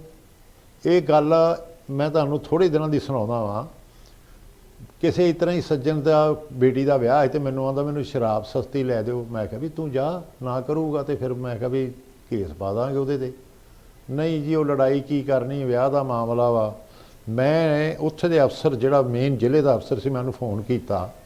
ਮੈਂ ਕਿਹਾ ਵੀ ਇਸ ਤਰ੍ਹਾਂ ਵਾ ਵੀ ਸ਼ਰਾਬ ਹੈ ਅਤੇ ਕੀ ਰੇਟ ਹੈ ਉਹਦਾ? ਆਂਦਾ ਜੀ 13,000 ਨੂੰ ਪੇਟੀ ਆ। ਮੈਂ ਕਿਹਾ ਯਾਰ, ਮੈਨੂੰ ਉਹ ਬੰਦੇ ਨੇ ਦੱਸਿਆ ਵੀ 7,000 ਦੇ ਆਮ ਮਿਲਦੀ ਆ। ਨਹੀਂ, ਜੇ ਵਿਆਹਾਂ ਵਾਸਤੇ 13,000 ਦਾ ਕੀਤੀ ਆ ਵੀ ਵਿਆਹ। ਮੈਂ ਕਿਹਾ ਇੰਝ ਕਰੋ, ਅੱਜ ਸ਼ਾਮ ਤੱਕ ਮੇਰੇ ਕੋਲ ਲਾ ਦੀ ਬੁੱਕ ਲੈ ਕੇ ਆ ਐਕਸਾਈਜ਼ ਦੀ, ਜੇ ਨਾ ਆਇਓ ਤਾਂ ਵੇਖੀ ਤਰ੍ਹਾਂ ਬਣਦਾ ਕੀ ਆ। ਮੈਂ ਇਸ ਤਰ੍ਹਾਂ ਇਹਨੂੰ ਦਬਕਾ ਮਾਰਿਆ ਜੀ। ਅੱਧੇ ਕੁ ਘੰਟੇ ਬਾਅਦ ਫੋਨ ਆ ਗਿਆ, ਤੁਸੀਂ ਦੱਸੋ ਕੀ ਰੇਟ ਤੁਹਾਨੂੰ, ਜਿਹੜੀ 13,000 ਦੀ ਆ ਨਾ 12 ਦੀ ਕਰਾਉਂਦੇ ਆ। ਮੈਂ ਕਿਹਾ ਨਾ, ਮੈਂ ਕਿਹਾ ਮੈਂ ਲਾ ਮੁਤਾਬਕ ਮੈਨੂੰ ਦੱਸ। ਮੈਂ ਅੱਜ ਤਦ ਰੇਡੀਓ 'ਤੇ ਦੱਸ ਰਿਹਾ ਹਾਂ ਅਤੇ ਲੋਕਾਂ ਨੂੰ, ਤੁਸੀਂ ਵੀ ਵਿਆਹ ਕਰਦੇ ਜੇ ਇੰਡੀਆ ਜਾ ਕੇ, ਤੁਸੀਂ ਵੀ ਥੋੜ੍ਹਾ ਜਿਹਾ ਆਪਣੇ ਦਿਮਾਗ ਨੂੰ ਹਿਲਾ ਕੇ ਅਤੇ ਕੇਸ ਪਾਓ। ਉਹਨਾਂ ਨੇ ਇੱਕ ਵਾਰ, ਇਹ ਵੱਡੇ ਨਹੀਂ ਕਿ ਜ਼ਿਆਦਾ ਵੀ ਅਫਸਰਾਂ ਨੂੰ ਤਾਂ ਜਦੋਂ ਮਰਜ਼ੀ ਉਡਾ ਦਿਓ। ਉਹਦੇ ਜਿਹਦੀ ਉਹਦੀ ਸਾਡਾ ਬਜ਼ੁਰਗ ਕਹਿੰਦੇ ਹੁੰਦੇ ਸੀ ਵੀ ਇਹਨਾਂ ਦੀਆਂ ਤਾਂ ਜੜ੍ਹਾਂ ਹੀ ਉੱਤੇ ਆ ਮਿੱਟੀ 'ਚ, ਜਦੋਂ ਮਰਜ਼ੀ ਉਡਾ ਦਿਓ। ਪਰ ਲੋਕੀ ਨਹੀਂ ਹਿੰਮਤ ਕਰਦੇ। ਚਲੋ ਜੀ, ਮੈਂ ਨਾ ਉਹਨੂੰ, ਮੈਂ ਕਿਹਾ ਵੀ ਤਕਾਲਾਂ ਤੱਕ ਲੈ ਕੇ ਪਹੁੰਚ। ਮੁੜ ਕੇ ਮੈਂ ਕਿਹਾ ਤੇਰੀ ਤੇ ਮੇਰੀ ਗੱਲ ਰਿਕਾਰਡਿੰਗ ਹੋ ਰਹੀ ਆ। ਮੈਂ ਕਿਹਾ ਰਿਕਾਰਡ ਹੋ ਰਹੀ ਹੈ, ਇਹ ਹਾਈ ਕੋਰਟ 'ਚ ਜਾਣੀ ਆ ਅਤੇ ਪਤਾ ਹੀ ਨਹੀਂ ਤੁਸੀਂ ਕਿੱਧਰ ਜਾਣਾ। ਮੈਂ ਕਿਹਾ ਜੇ ਮੈਨੂੰ ਆਂਦਾ ਜੀ ਉਹਨਾਂ ਨੇ ਸ਼ਰਾਬ ਇਹ ਮਹਿੰਗੀ ਖਰੀਦੀ ਹੁੰਦੀ ਆ, ਦੇਣੀ ਤਾਂ ਦਿਆ ਕਿ ਉਹ ਵਿਆਹਾਂ ਦੀ ਆ। ਮੈਂ ਕਿਹਾ ਇਹ ਕੋਈ ਲਾ ਨਹੀਂ ਗਾ, ਇੱਕੋ ਐਕਸਾਈਜ਼ ਹੈ ਪੰਜਾਬ 'ਚ, ਅਤੇ ਤੁਸੀਂ ਸਾਨੂੰ ਦਸ ਲਾ ਵਾਲੀ ਬੁੱਕ ਭੇਜੋ। ਮੁੜ ਕੇ ਜੀ ਤਕਾਲਾਂ ਨੂੰ, ਚਲੋ ਜੀ ਤੁਸੀਂ 7,000 ਦੇ ਦਿਓ ਜੀ ਉਹ ਪੇਟੀ ਦਾ। ਮੈਂ ਕਿਹਾ ਹੁਣ ਕਿੱਥੋਂ ਹੋ ਗਈ ਆ, ਕਿਉਂਕਿ ਉਹ ਜੇ ਉਹ ਕਰਦਾ ਤਾਂ ਉਹਨੂੰ ਪਤਾ ਸੀ। ਮੈਂ ਉਹਨੂੰ ਦੱਸਤਾ ਉਦੋਂ ਹੀ। ਮੈਂ ਕਿਹਾ ਤੂੰ ਸ਼ਰਾਬ ਦੇ ਕੇ ਵੇਖ, ਤੇਰਾ ਠੇਕਾ ਵਿੱਚੇ ਠੇਕੇਦਾਰ ਅਤੇ ਵਿੱਚੇ ਤੂੰ, ਸਾਰੇ ਮੈਂ ਕਿਹਾ ਅੰਦਰ ਜਾਓਗੇ। ਪਰ ਲੋਕੀ ਸਮਝਦੇ ਆ ਵੀ ਅਸਲ 'ਚ ਲੋਕੀ ਦਿਲ ਛੱਡ ਕੇ ਲੋਕੀ ਸਮਝਦੇ ਆ ਵੀ ਇਹ ਹੋਣਾ, ਇਹ ਕਰਪਸ਼ਨ ਅਤੇ ਆਹ ਧੱਕਾ ਇਹ ਖਤਮ ਨਹੀਂ ਹੋਣਾ, ਇਹ ਕਰਕੇ ਜੋ ਹੈਗਾ ਸਹੀ ਜਾਓ। ਮਤਲਬ ਆਫੀਸ਼ੀਅਲਾਈਜ਼ ਹੋ ਗਈ ਕਰਪਸ਼ਨ, ਬਿਲਕੁਲ। ਹਰੇਕ ਨੇ ਐਕਸੈਪਟ ਕਰ ਲਿਆ, ਤਾਂ ਹੀ ਉਹ ਫਿਰ ਤਾਂ ਹੀ ਉਹਨਾਂ ਦਾ ਦਿਲ ਵੱਧ ਗਿਆ। ਲੋਕੀ ਉੱਠਦੇ ਨਹੀਂ ਗੇ, ਲੋਕੀ ਸਮਝਦੇ ਆ ਵੀ ਨਹੀਂ ਜੀ ਅਸੀਂ ਇਸ ਤਰ੍ਹਾਂ ਸਾਡੇ ਇਹਨੂੰ ਕੰਮ ਪੈਂਦੇ MLA ਨੂੰ, ਕਿਉਂਕਿ MLA ਰਾਹੀਂ ਸਾਰੇ ਅਫਸਰਾਂ ਦੇ ਕੰਮ ਹੀ ਅੱਜ ਕੱਲ੍ਹ MLA ਰਾਹੀਂ ਹੁੰਦੇ। ਕਿਸੇ ਨੇ ਗਨ ਬਣਾਉਣੀ ਆ, ਕਿਸੇ ਵੀ MLA ਕੋਲ ਲਿਆਓ ਜੀ ਸੁਨੇਹਾ, MLA ਕੋਲ ਚਿੱਠੀ ਲਿਆਓ ਜੀ। ਉਹ ਫਿਰ ਦੁਨੀਆ ਡਰ ਗਈ ਆ। ਤੁਹਾਡੇ ਕੀ ਵਿਚਾਰ ਡਾਕਟਰ ਸਾਹਿਬ? ਦੇਖੋ, ਮੇਰਾ ਵਿਚਾਰ ਤਾਂ ਇਹ ਹੈ ਕਿ ਜੇ ਕੋਈ ਕੋਸ਼ਿਸ਼ ਹੀ ਨਹੀਂ ਕਰੇਗਾ ਚੀਜ਼ਾਂ ਨੂੰ ਕੁਝ ਬਿਹਤਰ ਬਣਾਉਣ ਲਈ, ਤੇ ਫਿਰ ਤੇ ਹਾਲਤ ਮਾੜੇ ਹੀ ਹੋਣਗੇ ਨਾ, ਚੰਗੇ ਨਹੀਂ ਹੋ ਸਕਦੇ। ਇਹ ਬਿਲਕੁਲ ਠੀਕ ਹੈ ਜੋ ਤੁਸੀਂ ਕਿਹਾ ਜਾਂ ਜੋ ਪੰਨੂ ਸਾਹਿਬ ਕਹਿ ਰਹੇ ਨੇ, ਉਹ ਹਾਲਾਤ ਹੈ ਔਰ ਉਹਨਾਂ 'ਚ ਕੋਈ ਇਹ ਸ਼ੱਕ ਕੋਈ ਨਹੀਂ ਹੈਗਾ ਕਿ ਨਹੀਂ ਹੈਗੇ। ਪਰ ਇਹ ਕੋਈ ਕੰਸੋਲੇਸ਼ਨ ਦਾ ਫੈਕਟਰ ਤਾਂ ਨਹੀਂ ਹੁੰਦਾ। ਪਰ ਤੁਸੀਂ ਬਾਕੀ ਦੁਨੀਆ ਦੇ ਵਿੱਚ ਵੀ ਦੇਖੋ ਨਾ ਕਿ ਪੋਲਿਟਿਕਸ ਹਰ ਥਾਂ ਤੇ ਡਿਟੀਰੀਓਰੇਟ ਕੀਤਾ, ਭਾਵੇਂ ਇਸ ਲੈਵਲ ਤਾਈਂ ਨਾ ਹੋਇਆ ਹੋਵੇ, ਪਰ ਜੋ ਅਮਰੀਕਾ 'ਚ ਹੋਇਆ ਉਹ ਵੀ ਦੇਖ ਲਓ। ਉੱਥੇ ਹੁਣ ਉਹ ਜਿਹੜੇ ਮਾਈਨੋਰਿਟੀਜ਼ ਨੇ ਉਹਨਾਂ ਨੂੰ ਵੋਟ ਪਾਉਣ ਦੇ ਵਿੱਚ ਹਿੰਡਰੈਂਸਿਸ ਪਾ ਰਹੇ ਨੇ ਤਾਂ ਕਿ ਸਿਰਫ ਇੱਕ ਪਾਰਟੀ ਜਿੱਤਦੀ ਰਵੇ। ਨਾ ਤੇ ਮੈਂ ਖੈਰ ਕਿਸੇ ਦਾ ਨਹੀਂ ਲੈਂਦਾ, ਪਰ ਜੋ ਪਿਛਲੇ ਸਾਲ ਉੱਥੇ ਡਰਾਮਾ ਹੋਇਆ ਇਲੈਕਸ਼ਨ ਤੋਂ ਬਾਅਦ, ਉਹ ਸਾਰਿਆਂ ਨੇ ਵੇਖਿਆ ਹੀ ਹੈਗਾ। ਬਾਕੀ ਇੰਗਲੈਂਡ ਦੇ ਵਿੱਚ ਦੇਖ ਲਓ ਜੋ ਤਮਾਸ਼ੇ ਹੋ ਰਹੇ ਨੇ ਅੱਜ ਕੱਲ੍ਹ, ਹੰਗਰੀ ਨੂੰ ਦੇਖ ਲਓ, ਪੋਲੈਂਡ ਨੂੰ ਦੇਖ ਲਓ। ਸੋ ਇਹ ਸਿਰਫ ਇਹ ਨਹੀਂ ਕਿ ਸਿਰਫ ਇਹ ਪੰਜਾਬ ਦੀ ਹਾਲਤ ਹੈਗੀ ਹੈ, ਇਹ ਕਾਫੀ ਯੂਨੀਵਰਸਲ ਜਿਹਾ ਫਿਨੋਮੀਨਨ ਹੈਗਾ। ਜਿੱਥੇ ਤੱਕ ਪੰਜਾਬ ਦਾ ਸਵਾਲ ਹੈ, ਇੱਕ ਬੜੀ ਖੁਸ਼ੀ ਦੀ ਗੱਲ ਹੋਈ ਹੈ ਇਸ ਸਾਲ ਹੋਏ ਕਿ ਦੇਖੋ ਜਿਹੜੇ ਸਾਡੇ ਜ਼ਿਮੀਂਦਾਰ ਭਰਾ ਨੇ, ਉਹਨਾਂ ਨੇ ਇਹ ਸਰਕਾਰ ਨੂੰ ਓਬਲਾਈਜ ਕਰਤਾ ਕਿ ਜਿਹੜੇ 3 ਕਾਨੂੰਨ ਸੀ ਉਹ ਉਹਨਾਂ ਨੂੰ ਐਬਰੋਗੇਟ ਕਰਨੇ ਪਏ। ਸੋ ਕੁਝ ਹੱਦ ਤੱਕ ਮੈਂ ਤਾਂ ਕੁਝ ਸੁਝਾਅ ਹੀ ਦੇ ਸਕਦਾ। ਜੋ ਮੈਂ ਇੱਥੇ ਸਵਿਟਜ਼ਰਲੈਂਡ ਦੇਖਿਆ, ਜਿਹੜਾ ਕਿ ਸਿਸਟਮ ਕਾਫੀ ਚੰਗੇ ਤਰੀਕੇ ਨਾਲ ਕੰਮ ਕਰਦਾ ਹੈ, ਪਿੰਡ ਦੇ ਲੈਵਲ ਤੋਂ ਸ਼ੁਰੂ ਕਰਨਾ ਪੈਣਾ। ਵਿਲੇਜ ਅਸੈਂਬਲੀਜ਼ ਬਣਾਉਣੀਆਂ ਪੈਣਗੀਆਂ। ਇੱਥੇ ਉਹਨਾਂ ਨੂੰ ਕਮਿਊਨਸ ਕਹਿੰਦੇ ਨੇ। ਉੱਥੇ ਜਿਹੜੇ ਸਪੈਸ਼ਲੀ ਜਿਹੜੇ ਸਾਡੇ ਜਵਾਨ ਨੇ, ਜੇ ਉਹ ਇਹ ਸਾਰਾ ਕੁਝ ਫਿਰ ਇੰਟਰਲਿੰਕ ਹੋ ਜਾਂਦਾ ਹੈ। ਜੇ ਆਪਾਂ ਉਹਨਾਂ ਨੂੰ ਪ੍ਰੋਪਰਲੀ ਐਜੂਕੇਟ ਕਰਾਂਗੇ, ਜੇ ਉਹਨਾਂ ਨੂੰ ਆਪਾਂ ਗੁਰੂ ਗ੍ਰੰਥ ਸਾਹਿਬ ਦੇ ਸਿੱਖੀ ਦੇ ਰਸਤੇ ਤੇ ਪਾਵਾਂਗੇ, ਜੇ ਉਹ ਇਸ ਚੀਜ਼ ਤੋਂ ਕਨਵਿੰਸ ਹੋ ਜਾਣਗੇ ਕਿ ਸਿੱਖੀ ਦਾ ਰਸਤਾ ਸਹੀ ਰਸਤਾ ਹੈ, ਤੇ ਉਹਨਾਂ ਦੇ ਵਿੱਚ ਫਿਰ ਹੌਸਲਾ ਵੀ ਆਵੇਗਾ। ਉਹ ਸਿਰਫ ਫਿਰ ਥਿਉਰੀ ਨਹੀਂ ਲੈ ਜਾਂਦੀ ਕਿ ਜੀ ਸਾਡੇ ਇੰਨੇ ਪੁਰਾਣੇ ਸ਼ਹੀਦ ਹੋਏ। ਸ਼ਹੀਦੀਆਂ ਤੇ ਖੈਰ ਅੱਜ ਕੱਲ੍ਹ ਸ਼ਾਇਦ ਲੋਕਾਂ ਨੂੰ ਮੰਗਣੀਆਂ ਬਹੁਤ ਬਹੁਤ ਮੁਸ਼ਕਲ ਗੱਲ ਹੈ, ਪਰ ਉਹਨਾਂ ਨੂੰ ਇੰਨਾ ਕੁ ਹੌਸਲਾ ਦੇਣਾ ਪਏਗਾ ਕਿ ਉਹ ਡਰਨ ਨਾ। ਜਿਵੇਂ ਪੰਨੂ ਸਾਹਿਬ ਕਹਿ ਰਹੇ ਨੇ ਕਿ ਜੀ ਉਹ ਨਾ ਹੋ ਜਾਵੇ, ਪਰਚਾ ਨਾ ਦਰਜ ਹੋ ਜਾਵੇ, ਥੋੜੀ ਬਹੁਤ ਸੈਕਰੀਫਾਈਸ ਤਾਂ ਕਰਨੀ ਪੈਣੀ ਹੈ ਨਾ ਬ੍ਰਿਗੇਡੀਅਰ ਸਾਹਿਬ। ਜੇ ਆਪਾਂ ਅੱਜ ਸਾਰੇ ਦਸਤਾਰਾਂ ਸਜਾਈ ਫਿਰਦੇ ਹਾਂ ਤੇ ਕਿੰਨੇ ਲੋਕਾਂ ਨੇ ਸ਼ਹੀਦੀਆਂ ਦਿੱਤੀਆਂ। ਜੇ ਉਹ ਸ਼ਹੀਦੀਆਂ ਨਾ ਦਿੰਦੇ, ਸਿੱਖੀ ਨਾਲ ਨਾ ਜੁੜੇ ਰਹਿੰਦੇ, ਤੇ ਸਿੱਖੀ ਤੇ ਖਤਮ ਹੋ ਜਾਂਦੀ ਨਾ। ਸੋ ਉਸ ਲੈਵਲ ਤੋਂ, ਗਰਾਊਂਡ ਲੈਵਲ ਤੋਂ ਸ਼ੁਰੂ ਕਰਨਾ ਪੈਂਦਾ ਹੈ। ਮੈਨੂੰ ਪਤਾ ਹੈ ਕਿ ਪੰਜਾਬ ਦੇ ਵਿੱਚ ਇੱਕ ਦੋ ਮੰਚ ਵੀ ਬਣਾਏ ਗਏ ਨੇ ਪੁਰਾਣੇ, ਜਿਹੜੇ ਕੋਈ ਪੜ੍ਹੇ ਲਿਖੇ ਲੋਕ ਨੇ, ਕੋਈ ਪੁਰਾਣੇ ਅੰਬੈਸਡਰ ਨੇ, ਕੋਈ ਪੁਰਾਣੇ ਸਰਕਾਰੀ ਨੌਕਰ ਰਹੇ ਨੇ, ਕੋਈ ਇੰਟੈਲੈਕਚੁਅਲਸ ਨੇ। ਸੋ ਹੌਲੀ ਹੌਲੀ ਥੋੜਾ ਬਹੁਤ ਇਹ ਕੋਸ਼ਿਸ਼ ਸ਼ੁਰੂ ਹੋ ਗਈ ਹੈ ਕਿ ਬਈ ਜਿਹੜੇ ਪ੍ਰੋਫੈਸ਼ਨਲ ਪੋਲੀਟੀਸ਼ੀਅਨਸ ਨੇ, ਇਹਨਾਂ ਨੂੰ ਕਾਬੂ 'ਚ ਰੱਖਣ ਲਈ ਜਾਂ ਇਹਨਾਂ ਨੂੰ ਇਹ ਦਿਖਾਉਣ ਲਈ ਕਿ ਸਾਰੇ ਭੇਡਾਂ ਨਹੀਂ ਹੈਗੇ। ਕੁਝ ਜਿਨ੍ਹਾਂ ਨੂੰ ਪ੍ਰੈਸ਼ਰ ਗਰੁੱਪ ਕਹਿੰਦੇ ਨੇ, ਹੁਣ 1 2 3 ਪ੍ਰੈਸ਼ਰ ਗਰੁੱਪਸ ਬਣ ਰਹੇ ਨੇ, ਕਨਸਟੀਟਿਊਟ ਹੋ ਰਹੇ ਨੇ, ਜਿਹੜੇ ਕਿ ਲੋਕਾਂ ਨੂੰ ਖਬਰਦਾਰ ਕਰਦੇ ਰਹਿਣਗੇ ਕਿ ਜੀ ਦੇਖੋ ਇਹ ਕੰਮ ਗਲਤ ਹੋ ਰਿਹਾ, ਫਲਾਣਾ ਬੰਦਾ। ਮੈਂ ਇਹ ਨਹੀਂ ਕਹਿ ਰਿਹਾ ਕਿ ਕੱਲ ਨੂੰ ਇਹ ਠੀਕ ਹੋ ਜਾਏਗਾ। ਜਿੱਥੇ ਰੌਟ ਇੰਨਾ ਜ਼ਿਆਦਾ ਡੀਪ ਹੋਵੇ ਉੱਥੇ ਟਾਈਮ ਤਾਂ ਲੱਗੇਗਾ ਨਾ। ਪਰ ਜੇ ਆਪਾਂ ਇਹ ਕਹਿ ਦਈਏ ਕਿ ਜੀ ਹੋ ਹੀ ਕੁਝ ਨਹੀਂ ਸਕਦਾ, ਤਾਂ ਫਿਰ ਤਾਂ ਢਹਿੰਦੀਆਂ ਕਲਾਂ ਵਾਲੀ ਗੱਲ ਹੈ ਨਾ। ਫਿਰ ਤਾਂ ਸਾਡੀ ਚੜ੍ਹਦੀ ਕਲਾ ਦਾ ਕਨਸੈਪਟ ਬਿਲਕੁਲ ਹੀ ਨੇਗੇਟ ਹੋ ਜਾਂਦਾ। ਸੋ ਆਪਾਂ ਨੂੰ ਪੂਰੀ ਉਮੀਦ ਨਹੀਂ ਛੱਡਣੀ ਚਾਹੀਦੀ। ਤੇ ਮੁੜ ਘਿੜ ਕੇ ਗੱਲ ਫਿਰ ਉਹ ਖੋਤੀ ਬੋਰਡ ਥੱਲੇ। ਆਪਾਂ ਜੇ ਮਿਸਾਲ ਦਿਆਂਗੇ ਕੋਈ ਹੌਸਲੇ ਦੀ, ਤੇ ਅੱਗੋਂ ਜਿਹੜੇ ਸਾਡੇ ਬੱਚੇ ਆ ਬੱਚੀਆਂ ਨੇ ਉਹ ਵੀ ਹੌਸਲੇ ਵੱਲ ਜਾਣਗੀਆਂ। ਤੇ ਜੇ ਅਸੀਂ ਆਪ ਹੀ ਹੱਥ ਤੇ ਹੱਥ ਧਰ ਕੇ ਬਹਿ ਜਾਾਂਗੇ ਤੇ ਫਿਰ ਤਾਂ ਖੋਤੀ ਨੇ ਬੋਰਡ ਤੋਂ ਹਿੱਲਣਾ ਨਹੀਂ ਹੈਗਾ। ਉਹ ਤੇ ਫਿਰ ਕੰਮ ਉੱਥੇ ਹੀ ਰਹਿਣਾ। ਸੋ ਮੈਂ ਆਈ ਐਮ ਸਟਿਲ ਹੋਪਫੁਲ ਕਿ ਜਿਹੜੇ ਸਾਡੇ ਜਵਾਨ ਨੇ, ਜਾਂ ਜਿਹੜੀ ਸਾਡੀ ਯੰਗ ਜਨਰੇਸ਼ਨ ਹੈ, ਜਾਂ ਜਿਹੜੇ ਸਾਡੇ ਬੱਚੇ ਹਿੰਦੁਸਤਾਨ ਤੋਂ ਬਾਹਰ ਬੈਠੇ ਨੇ, ਉਹ ਮਦਦ ਕਰ ਸਕਦੇ ਨੇ ਕੁਝ ਆਈਡੀਆਜ਼ ਕਲੈਰੀਫਾਈ ਕਰਨ ਲਈ, ਤਾਂ ਕਿ ਥੋੜੀ ਬਹੁਤ ਚੇਂਜ ਹੌਲੀ ਹੌਲੀ ਜੇ ਸ਼ੁਰੂ ਹੋ ਜਾਵੇ। ਹੋਏਗੀ ਪਿੰਡ ਦੇ ਲੈਵਲ ਤੋਂ, ਜਿਸ ਤਰ੍ਹਾਂ ਹੁਣ ਕਿਸਾਨਾਂ ਦੀ ਮੂਵਮੈਂਟ ਹੋਈ ਹੈ, ਸ਼ਾਇਦ ਇਹਦੇ ਤੋਂ ਕੁਝ ਲੈਸਨ ਸਿੱਖੇ ਜਾ ਸਕਦੇ ਨੇ ਕਿ ਜਬਰਨ ਤੋਂ ਜਬਰਨ ਸਰਕਾਰ ਨੂੰ ਵੀ ਮਨਾਇਆ ਜਾ ਸਕਦਾ। ਜੇ ਉਹਨਾਂ ਨੂੰ ਲੱਗੇ ਕਿ ਵੀ ਇਹ ਬੰਦੇ ਤੇ ਹੁਣ ਮੇਰੇ ਲਈ ਇਹ ਜੋ ਇਹ ਕਿਸਾਨ ਅੰਦੋਲਨ ਹੋਇਆ, ਇਹ ਬੜਾ ਪੋਜ਼ਿਟਿਵ ਸਾਈਨ ਰਿਹਾ। ਮੈਨੂੰ ਬੜੀ ਖੁਸ਼ੀ ਹੋਈ ਇਸ ਗੱਲ ਤੇ ਕਿ ਇਹਨਾਂ ਨੂੰ ਸਫਲਤਾ ਮਿਲੀ ਹੈ। ਸੋ ਆਪਾਂ ਨੂੰ ਛੋਟੇ ਛੋਟੇ ਯੂਨਿਟ ਤੋਂ ਬਿਲਡ ਅਪ ਕਰਨਾ ਪੈਣਾ, ਹੌਲੀ ਹੌਲੀ ਫਿਰ ਉਹਨਾਂ ਨੂੰ ਫੈਡਰੇਟ ਕਰਨਾ ਪੈਣਾ। ਪਰ ਜੇ ਕੋਈ ਉਮੀਦ ਹੀ ਨਹੀਂ ਰੱਖੇਗਾ, ਜੇ ਕੋਈ ਹੌਸਲਾ ਹੀ ਨਹੀਂ ਕਰੇਗਾ, ਤੇ ਫਿਰ ਤਾਂ ਕੁਝ ਨਹੀਂ ਨਾ ਹੋ ਸਕਦਾ। ਬਿਲਕੁਲ ਡਾਕਟਰ ਸਾਹਿਬ, ਜੋ ਤੁਸੀਂ ਕਿਹਾ ਕਿ ਸਭ ਤੋਂ ਵੱਡਾ ਜਿਹੜਾ ਲੈਂਡਮਾਰਕ ਹੁਣ ਸਾਡੇ ਪੰਜਾਬ 'ਚ ਜਿਹੜਾ ਰਿਵਰਸ ਕਰ ਰਹੇ ਆ ਜਿਹੜੀ ਸਿਚੁਏਸ਼ਨ, ਉਹ ਫਾਰਮਰ ਦੀ ਜਿਹੜੀ ਐਜੂਟੇਸ਼ਨ ਹੈ, ਉਹ 'ਚ ਉਹਨਾਂ ਨੇ ਦਿਖਾਤਾ ਫਿਰ ਇੱਕ ਵਾਰੀ ਕਿ ਉਹ ਸ਼ਹਾਦਤ ਦੇਣ ਤੋਂ ਡਰਦੇ ਨਹੀਂ ਆ, ਉਹ ਸੱਚ ਕਹਿਣ ਤੋਂ ਡਰਦੇ ਨਹੀਂ ਆ। ਔਰ ਬੜੀ ਉਹਨਾਂ ਨੇ ਸੂਝ-ਬੂਝ ਨਾਲ ਉਹ ਐਜੂਟੇਸ਼ਨ ਚਲਾਈ ਕਿ ਜਿਹੜਾ ਕਿ ਅਸੀਂ ਕਦੀ ਇਮੈਜਿਨ ਨਹੀਂ ਕੀਤਾ ਸੀ ਕਿ ਉਹ ਜਿੱਤ ਜਾਣਗੇ, ਪਰ ਉਹ ਜਿੱਤ ਗਏ। ਤਾਂ ਉਹਦੇ ਵਿੱਚ ਜਿਹੜਾ 1 ਸਾਲ 'ਚ ਆਦਾਨ ਪ੍ਰਦਾਨ ਹੋਇਆ ਵਿਊਜ਼ ਦਾ, ਪਿੰਡਾਂ ਤੋਂ ਲੋਕ ਆਏ, ਯੂਥ ਆਏ, ਉਹ ਮੇਰੇ ਖਿਆਲ ਮੈਸੇਜ ਹੁਣ ਸਾਰਿਆਂ ਨੂੰ ਜੋ ਪ੍ਰੋਬਲਮਸ ਡਿਸਕਸ ਹੋਈਆਂ, ਤਾਂ ਉਹਦੇ ਤੋਂ ਹੋਪ ਹੈ ਕਿ ਇੱਕ ਮਿਨੀ ਰੈਵੋਲੂਸ਼ਨ ਵੀ ਆ ਸਕਦਾ। ਕੋਈ ਨਹੀਂ ਕਹਿ ਸਕਦਾ, ਪਰ ਜਿਹੜੀ ਹੁਣ 22 ਦੀ ਇਲੈਕਸ਼ਨ ਹੈ, ਉਹ 'ਤੇ ਅਸੀਂ ਵੇਖਦੇ ਹਾਂ ਕਿਸ ਤਰ੍ਹਾਂ। ਔਰ ਬਹੁਤ ਬਹੁਤ ਮਿਹਰਬਾਨੀ ਡਾਕਟਰ ਸਾਹਿਬ, ਤੁਸੀਂ ਜੁਆਇਨ ਕੀਤਾ, ਤੁਹਾਡਾ ਟਾਈਮ ਦਿੱਤਾ, ਔਰ ਪੰਨੂ ਸਾਹਿਬ ਜੁਆਇਨ ਕੀਤੇ। ਔਰ ਅਸੀਂ ਇਹਨੂੰ ਕੰਟੀਨਿਊ ਰੱਖਾਂਗੇ ਐਟਲੀਸਟ ਵਾਂਸ ਅ ਕੁਆਟਰ, ਔਰ ਤੁਹਾਨੂੰ ਦੱਸਾਂਗੇ ਵੀ ਜਦੋਂ ਇਹ ਏਅਰ ਹੋਊਗਾ ਔਰ ਲੋਕਾਂ ਦੇ ਕੀ ਵਿਊਜ਼ ਹੈ, ਫੀਡਬੈਕ। ਔਰ ਆਈ ਐਮ ਸ਼ੋਰ ਜੋ ਵੀ ਅਸੀਂ ਡਿਸਕਸ ਕੀਤਾ, ਇਹ ਵਿਚਾਰ ਕਿਤੇ ਨਾ ਕਿਤੇ ਜ਼ਰੂਰ, ਇੱਕ ਵਿਚਾਰ ਵੀ ਕਿਤੇ ਇਫੈਕਟ ਪਾ ਦੇ ਤਾਂ ਚੇਂਜ ਹੋ ਸਕਦੀ ਹੈ। ਬਹੁਤ ਬਹੁਤ ਮਿਹਰਬਾਨੀ। ਕੁਛ ਅੰਤ 'ਚ ਤੁਸੀਂ ਕੁਝ ਕਹਿਣਾ ਚਾਹੁੰਦੇ ਹੋ ਡਾਕਟਰ ਸਾਹਿਬ? ਬ੍ਰਿਗੇਡੀਅਰ ਸਾਹਿਬ 2 ਮਿੰਟ ਹੋਰ ਜੀ। ਹਾਂਜੀ ਪਲੀਜ਼। ਇੱਕ ਹੋਰ ਪੂਲ ਹੈਗਾ ਜਿਹੜਾ ਮੇਰੇ ਹਿਸਾਬ ਨਾਲ ਪੰਜਾਬ 'ਚ ਫਰਕ ਪਾ ਸਕਦਾ ਹੈ। ਤੁਸੀਂ ਆਪ ਫੌਜੀ ਅਫਸਰ ਰਹੇ ਹੋ, ਸਾਡੇ ਜਿਹੜੇ ਐਕਸ ਸਰਵਿਸਮੈਨ ਨੇ ਉਹਨਾਂ ਨੂੰ ਵੀ ਥੋੜਾ ਜ਼ਿਆਦਾ ਐਕਟਿਵ ਹੋਣਾ ਪੈਣਾ, ਕਿਉਂਕਿ ਜਿਹੜੇ ਐਕਸ ਸਰਵਿਸਮੈਨ ਨੇ ਸਾਡੇ, ਉਹ ਫੌਜਾਂ ਦੇ ਵਿੱਚ ਸਰਵ ਕਰਕੇ ਉਹ ਬਹਾਦਰੀ ਦਾ ਉਹਨਾਂ ਨੇ ਪ੍ਰੂਫ ਦਿਖਾਇਆ। ਸੋ ਇਹ ਵੀ ਇੱਕ ਹੈ ਸੈਗਮੈਂਟ ਸਾਡੇ ਸਮਾਜ ਦਾ ਜਿਹੜਾ ਕਿ ਮੇਰੇ ਹਿਸਾਬ ਨਾਲ ਹਾਲੇ ਤਾਈਂ ਉਹਨਾਂ ਐਕਟਿਵ ਨਹੀਂ ਹੋਇਆ ਪੋਲੀਟੀਕਲੀ ਜਿੰਨਾ ਕਿ ਉਹਨੂੰ ਹੋਣਾ ਚਾਹੀਦਾ। ਸੋ ਮੇਰੇ ਹਿਸਾਬ ਨਾਲ ਜੇ ਐਕਸ ਸਰਵਿਸਮੈਨ ਵੀ ਇਕੱਠੇ ਹੋ ਕੇ ਇੱਕ ਪ੍ਰੈਸ਼ਰ ਗਰੁੱਪ ਬਣਾਉਣ ਤੇ ਕੋਸ਼ਿਸ਼ ਕਰਨ, ਕਿਉਂਕਿ ਇਹ ਕੋਈ ਰੀਜ਼ਨ ਨਹੀਂ ਹੈਗਾ ਕਿ ਜਿਹੜੇ ਮੈਂ ਤੇ ਖੈਰ ਆਪ IAS ਰਿਹਾ, ਸਿਵਲ ਦੇ ਬਿਊਰੋਕਰੈਟ ਇੰਨੀਆਂ ਵਧੀਆ ਕੰਡੀਸ਼ਨਸ ਰਹਿੰਦੇ ਨੇ, ਤੇ ਜਿਹੜੇ ਸਾਡੇ ਡਿਫੈਂਸ ਫੋਰਸਿਸ ਵਾਲੇ ਪਰਸਨਲ ਨੇ ਉਹਨਾਂ ਦੀਆਂ ਕੰਡੀਸ਼ਨ ਉਹਨਾਂ ਨਾਲੋਂ ਬਿਹਤਰ ਹੋਣੀਆਂ ਚਾਹੀਦੀਆਂ। ਸੋ ਇਸ ਕਰਕੇ ਜਿਹੜੇ ਸਾਡੇ ex service ex defence personnel ਨੇ, ਭਾਵੇਂ ਆਰਮੀ ਦੇ ਹੋਣ, 에ਅਰ ਫੋਰਸ ਜਾਂ ਨੇਵੀ ਵਾਲੇ, ਉਹਨਾਂ ਨੂੰ ਵੀ ਇਕੱਠੇ ਹੋ ਕੇ ਇੱਕ ਤਗੜਾ ਪ੍ਰੈਸ਼ਰ ਗਰੁੱਪ ਬਣਾਉਣਾ ਚਾਹੀਦਾ ਪੋਲੀਟੀਸ਼ੀਅਨਾਂ ਦੇ ਡੰਡਾ ਰੱਖਣ ਲਈ। ਬਿਲਕੁਲ ਸਹੀ ਤੁਹਾਡਾ ਇਹ ਸੁਝਾਅ ਹੈ ਡਾਕਟਰ ਸਾਹਿਬ। ਮੈਂ ਤੁਹਾਨੂੰ ਥੋੜ੍ਹਾ ਜਿਹਾ ਬਰੀਫ ਕਰ ਦਿੰਦਾ, 1 ਮਿੰਟ ਹੋਰ ਲਵਾਂਗੇ।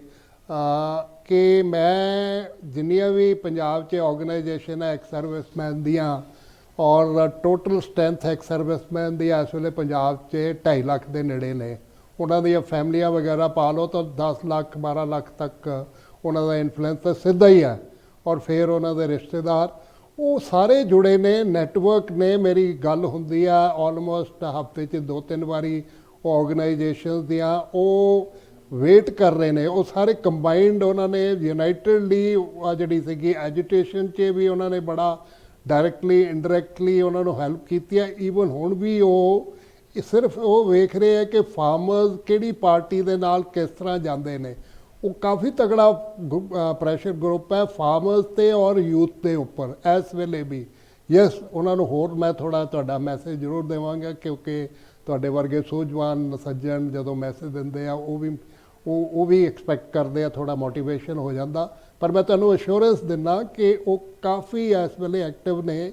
ਔਰ ਈਵਨ ਮਿਸਟਰ KC ਸਿੰਘ ਨੇ ਜਿਹੜਾ ਸ਼ੁਰੂ ਕੀਤਾ ਸੀ ਇੰਟਲੈਕਚੁਅਲ ਦਾ ਗਰੁੱਪ, ਉਹਦੇ ਨਾਲ ਵੀ ਮੇਰੇ ਕੁਛ ਇੱਕ ਦੋਸਤ ਸੱਜਣ ਜਿਹੜੇ ਹੈਗੇ ਆ ਰਿਟਾਇਰਡ ਵੈਟਰਨ, ਉਹ ਵੀ ਜੁੜੇ ਸਨ। ਹੋਰ ਵੀ ਜਿਹੜੀਆਂ ਉੱਥੇ ਪ੍ਰੈਸ਼ਰ ਗਰੁੱਪ ਬਣ ਰਿਹਾ, ਹਰੇਕ ਪ੍ਰੈਸ਼ਰ ਗਰੁੱਪ 'ਚ ਕਿਤੇ ਨਾ ਕਿਤੇ ਹੈ ਇਹਨਾਂ ਦਾ ਰੋਲ। ਬਟ ਯੈਸ, ਤੁਹਾਡਾ ਬਿਲਕੁਲ ਵਿਚਾਰ ਸਹੀ ਹੈ। ਬਹੁਤ ਬਹੁਤ ਮਿਹਰਬਾਨੀ। ਪੰਨੂ ਸਾਹਿਬ, ਤੁਸੀਂ ਕੁਝ ਕਹਿਣਾ ਚਾਹੁੰਦੇ? ਮੈਂ ਤੇ ਇਹੋ ਗੱਲ ਕਹਿਣਾ ਚਾਹੁੰਦਾ ਵੀ ਜੇ ਇਸ ਆਧਾਰ 'ਤੇ ਅੱਜ ਆਪਾਂ ਇਹ ਗੱਲ ਕੀਤੀ ਆ ਵੀ ਸਿੱਖ ਧਰਮ ਆ ਸਰਬੱਤ ਦੇ ਭਲੇ ਦੇ ਆਧਾਰ 'ਤੇ ਸ਼ੁਰੂ ਹੀ ਇੱਥੋਂ ਹੋਇਆ, ਸਰਬੱਤ ਦਾ ਭਲਾ, ਵੀ ਪਰਮਾਤਮਾ ਇੱਕ ਆ, ਮਨੁੱਖਤਾ ਇੱਕ ਆ, ਇਹ 'ਚ ਕੋਈ ਫਰਕ ਨਹੀਂ ਗਾ, ਸਰਬੱਤ ਦਾ ਭਲਾ ਕਰੋ। ਸਾਨੂੰ ਵੀ ਖਰੇ ਪਰਮਾਤਮਾ ਨੇ ਜਾਂ ਤੁਹਾਨੂੰ ਜਿੰਨਿਆਂ ਨੂੰ ਵੀ ਇੱਥੋਂ ਤੱਕ ਪਹੁੰਚਾਇਆ, ਕੈਨੇਡਾ ਅਮਰੀਕਾ ਜਾਂ ਕਿਤੇ ਵੀ, ਜੇ ਮਾਇਆ ਇੰਨੀ ਦਿੱਤੀ ਆ, ਉਹਨੇ ਖਰੇ ਵੰਡਣ ਨੂੰ ਦਿੱਤੀ ਆ, ਨਾ ਕਿ ਸਾਨੂੰ ਖਾ ਕੇ ਤੇ ਆਪਣੇ ਰੱਖ ਕੇ ਤੇ ਵੈਰ ਕੱਢਣ ਲਈ। ਸਰਬੱਤ ਦੇ ਭਲੇ ਦੀ ਗੱਲ ਕਰੋ, ਤੁਹਾਡਾ ਕਦੀ ਵੀ ਕੋਈ ਅੜਚਣ ਨਹੀਂ ਆਊਗੀ, ਤੁਹਾਡਾ ਕੋਈ ਦੁਸ਼ਮਣ ਨਹੀਂ ਬਣੂਗਾ, ਤੁਹਾਨੂੰ ਖਤਰਾ ਹੀ ਨਹੀਂ ਰਹਿਣਾ। ਅਤੇ ਕਰਕੇ ਮੈਂ ਤੇ ਸਾਰਿਆਂ ਨੂੰ ਇਹੋ ਬੇਨਤੀ ਕਰਦਾ ਵੀ ਸਰਬੱਤ ਦੇ ਭਲੇ ਦੀ ਗੱਲ ਕਰੋ, ਜਿਹਦੀ ਕਿ ਬੜੀ ਜ਼ਰੂਰੀ ਹੈ, ਅਤੇ ਅਸਲੀ ਸਿੱਖ ਉੱਥੋਂ ਹੀ ਨਿਕਲਦੇ। ਬਹੁਤ ਬਹੁਤ ਮਿਹਰਬਾਨੀ doctor Sahib, thank you for joining. ਔਰ ਪੰਨੂ ਸਾਹਿਬ, ਔਰ ਇਹਦੇ ਨਾਲ ਅਸੀਂ ਆਪਣੇ ਸਰੋਤਿਆਂ ਤੋਂ ਵੀ ਵਿਦਾ ਲੈਂਦੇ ਹਾਂ। ਸਤਿ ਸ੍ਰੀ ਅਕਾਲ, ਨਮਸਕਾਰ, ਆਦਾਬ।